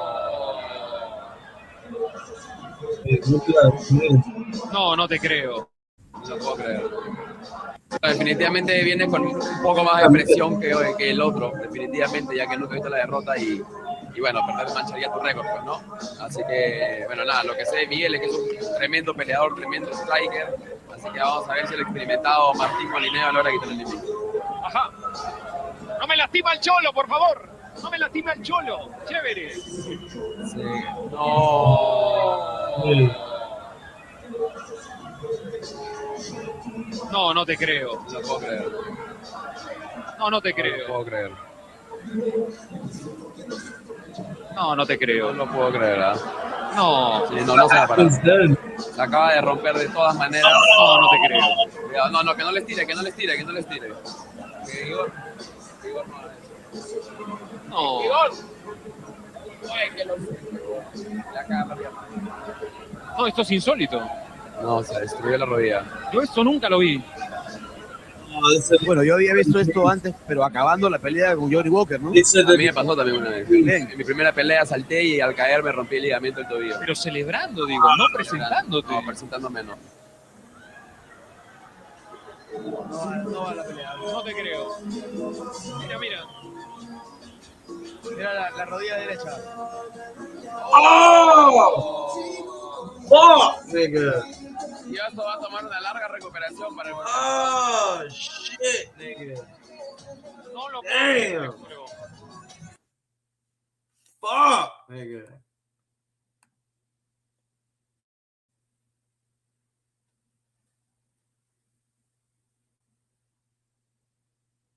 My career and it moved so scary and MMA that ain't a rampage.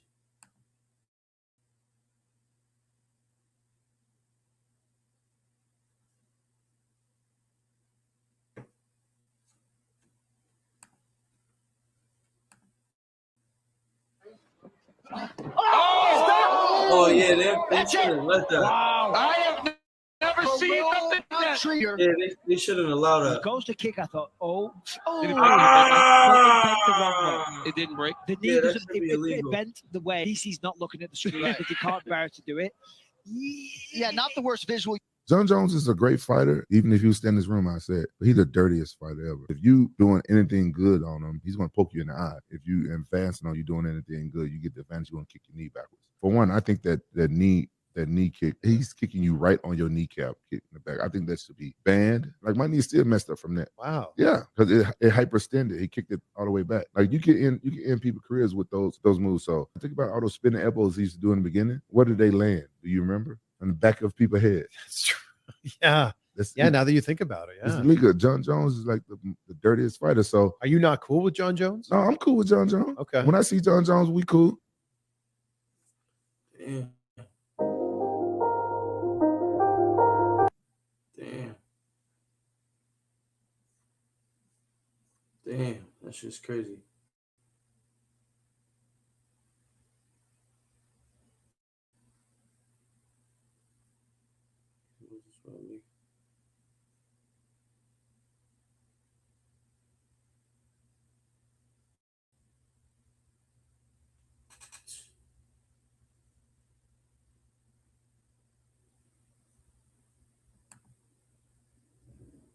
Sheesh.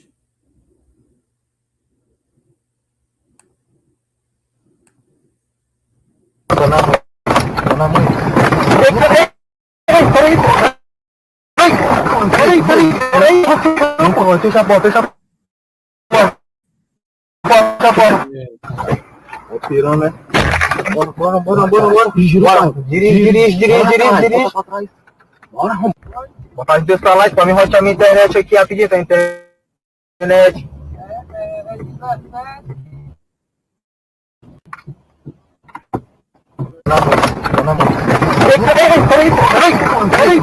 Peraí, eu vou fechar a porta. Fecha a porta.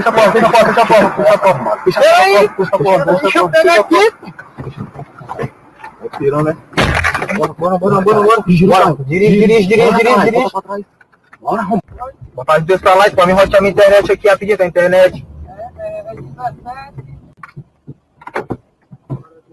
Fala assim aí, Peitinho. O cara tá bonito, eu sabia aí que aí lá. Qual 17? 04. I think that nigga's in the trunk. Deu. I think that nigga's in the trunk. I think that nigga's in the trunk. And I don't think they see that camera for.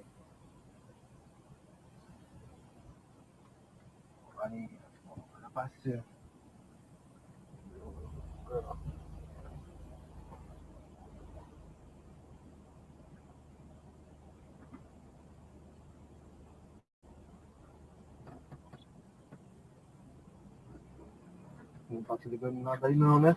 O cara tá na manhã aí. Tá na manhã aí. Pé. Tá na manhã aí, Peixe. Só uma botada assim. Não bate nada aí não, caralho. Nada não, ninguém quer tirar não.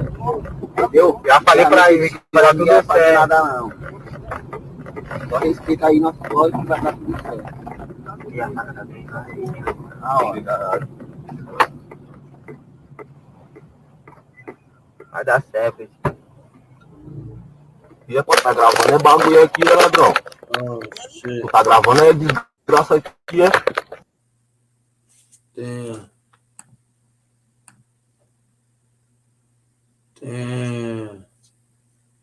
He found that shit.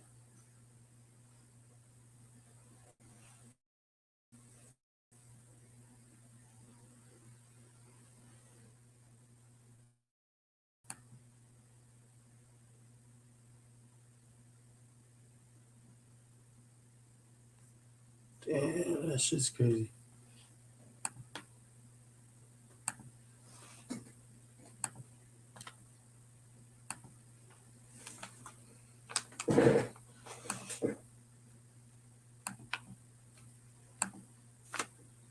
Aesthetics are an important part of how I work. My name is Marisol Jaga. I do contemporary women's wear, having a death. Off ball gang. There you go.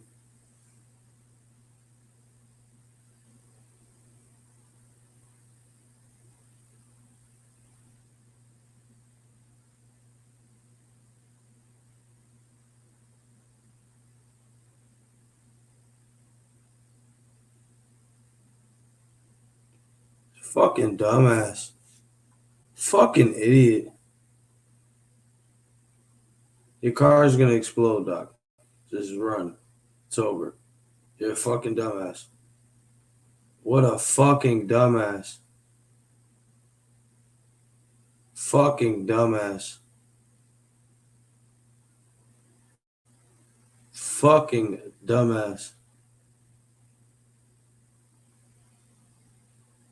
Exciting news, Cleveland. The Fucking Skin idiot. Center is now open in Shaker Heights. Recognize. Fucking idiot, bro. What's wrong with niggas, man? Fuck is wrong with niggas, man?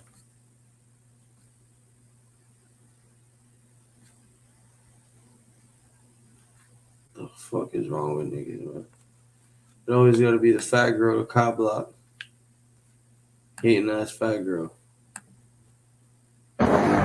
Hey, excuse me? What's your name? Grace? You are absolutely stunning. I was gonna go that before I do that. Can I grab your number? Okay. You have a girlfriend? Absolutely not. I mean, I do now. I do now. Her. Yeah, what is your name? Jack. What's yours? Oh, come on. Hey, bitch, who the fuck out of here? Joy, I'm her sister. Oh, okay. That don't matter because I'm not trying to fuck with you. Hey, excuse me? What's your name? Great. Grace? You are absolutely stunning. I was gonna go that way before I do that. Can I grab your number? Sure. Okay. You have a girlfriend? Absolutely not. I mean, I do now. What's your name? I do now. Her.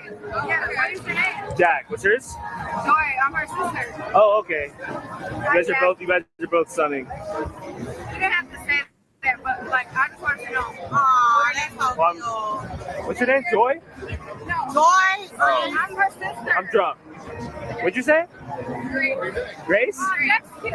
I love you. Oh, bye. I'm gonna call you. She was like, I'm her sister. Like, all that was irrelevant. He's not trying to talk to you. The fuck? He said this nigga MGK got punched in the face. Let's see what happens.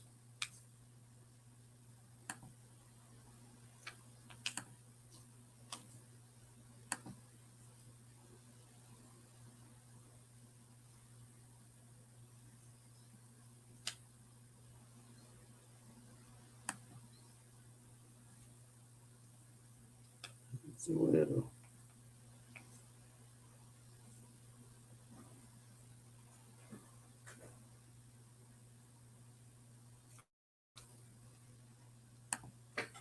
See what happens. She said some nasty. The bump had popped when he was hitting me from the back. I had a ingrown and a ingrown hair. And he was hitting me from the back. This smells thick. And he was kept it real. He was like, Erica, I can't do it no more. It stink. Yeah, she got the funky. I was like, the juices kept hitting my thing, like doing like this, like. Nah, that's nasty, bro. That's nasty, bro. Oh, y'all want to see some raw shit? This video right here is fucking raw, nigga. And niggas thought y'all seen some shit. Keep this video. Keep this video. Chilling, right? Alright. Oh, I'm recording. Nope. Give me those. Y'all didn't even see that nigga. I'm gonna run it back for y'all niggas that ain't even see it.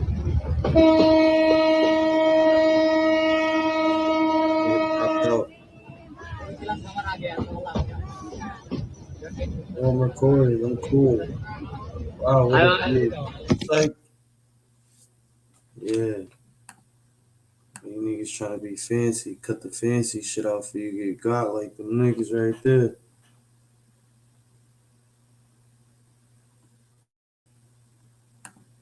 Oh, this what Boosie did?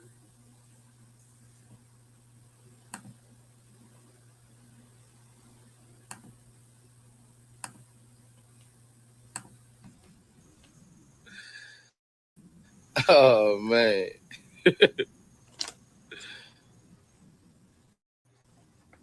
So, gang, I blame the street.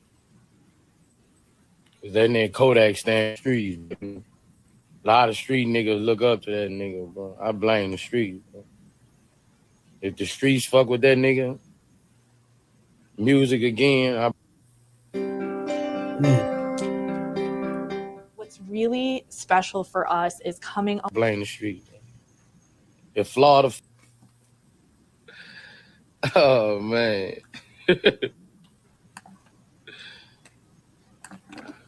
The rap game is done. I blame the streets, bro. Cause that nigga Kodak stand up for the streets, bro. You know, a lot of street niggas look up to that nigga, bro. I blame the streets, bro. If the streets fuck with that nigga, music again, I blame the streets, bro. If Florida fuck with that nigga, I blame the streets, bro. I blame the streets, bro, you know. That nigga supposed to stand up for the streets, bro. A lot of street niggas. Right. Nigga fuck me up, bro. Facts. I was a Kodak fan, bro, you know.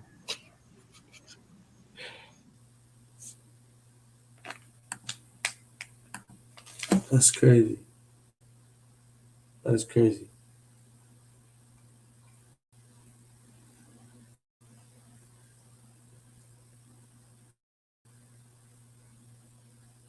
Oh shit, they better pay my mans.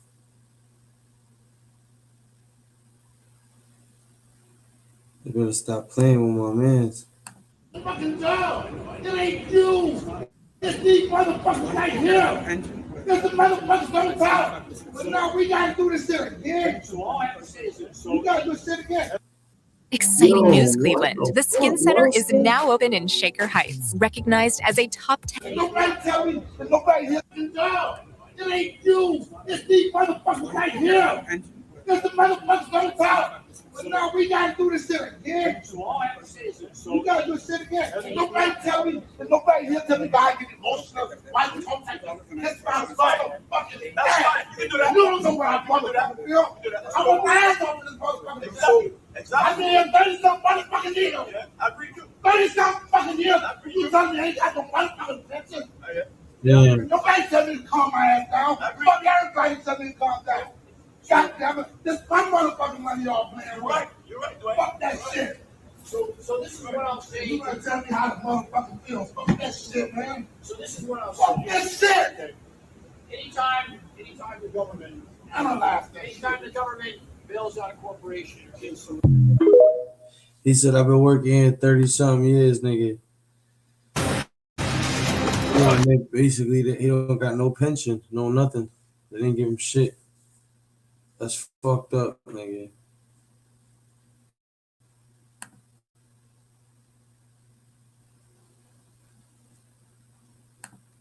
And that's two-time dumbass. Document shows a man rented an Infiniti SUV back in February and was supposed to return the vehicle by March 10th.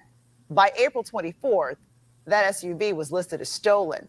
When contacted by Enterprise, the man who rented the car told them Finesse 2 times was actually the one driving it.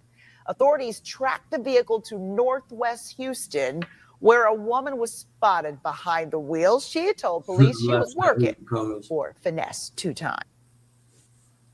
Dumbass. Got all that money, nigga.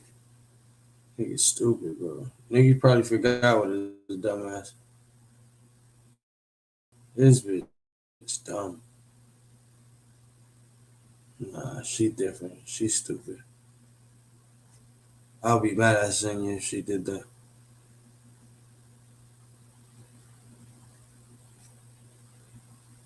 I'll be mad at Senya if she did that. The Molly was hitting hard. Dude was unbothered as hell while his girl was doing this in public. Bro, what the fuck?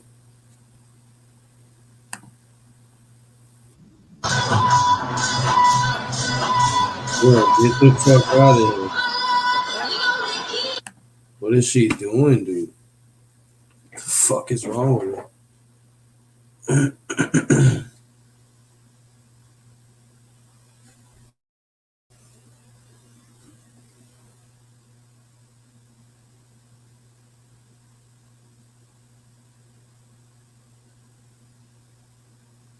See, bro, why is all these videos of King Von surfacing now? You feel me, gang? That's what I've been saying. Like, H brought that up to my attention, and it makes sense. Like, These bitch ass niggas. And it's a lot of niggas be acting tough as hell. Go to jail, be on straight gay shit. You niggas old. here come a commercial. You've earned this, so hold it up high. You're not just a store clerk, you're a line cook, coordinator, sometimes therapist. A one-person operation that's the heart of a neighborhood. You are a fighter. This is your reward. Adele, remarkable fighter. These bitch ass niggas. And it's a lot of niggas be acting tough as hell. Go to jail, be on straight gay shit. You niggas old. Perfect example, Lil J. Gay. That nigga pussy, man. That nigga faggot, man. That nigga not fucking boy. And I ain't being funny. I'm dead serious. I can't bad. I asked a nigga that's in jail. I got people in jail, man. Y'all better act like y'all don't be hearing about that shit. Y'all bogus, okay? They not a lot for real. Y'all act like y'all don't be hearing about that shit. That nigga fucking them niggas now. Y'all still fuck with that nigga. Y'all still acting like he was teased and shit. All that shit out the window, all that gangster shit, all that, even though he ain't do nothing, but all that shit, even acting like you was gangster out the window. You fuck with the punks, you a bitch. You in PC, you go to PC, you a bitch. I don't know fuck what you talking about. You fuck with a punk, you a bitch. You bank yourself, you ain't fighting, you a hoe. I know a lot of niggas. Matter of fact, let me see who on here. I'll get... This is the mark of a fighter. A rich, full-flavored lager with a crisp, refreshing. You gotta kiss him, bro. Pause. That shit's crazy.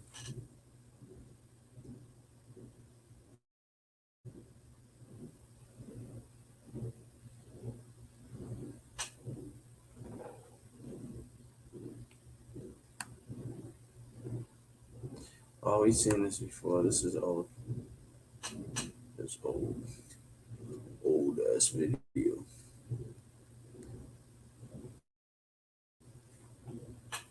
I'm gonna watch that shit. I seen that homie got the shit slapped out of him. Yeah, man. I guess that's it for tonight. It's fucking 4 in the morning. Hold up, let's refresh the page, see if anything really loaded up. Nothing new. You feel me? Fake 150K in a hood prank. It's heated. Yeah, nah, ain't nothing happening. Yeah, man. I guess that's it for the night, man. You feel me? It was crazy tonight. It was dope. The podcast was lit. Shout out to everybody for tapping in. Shout out to the ones, you know what I mean, who've been busy and all that. You feel me? Shout out to everybody, man. Everybody in the comments. Shout out to everybody, man. Make sure you smash the like button for the God, man. You feel me? Appreciate it, bro. Make sure you smash the like button. Share this shit, man. Let's go live tomorrow. We'll see y'all niggas tomorrow, man. I love y'all. Bow.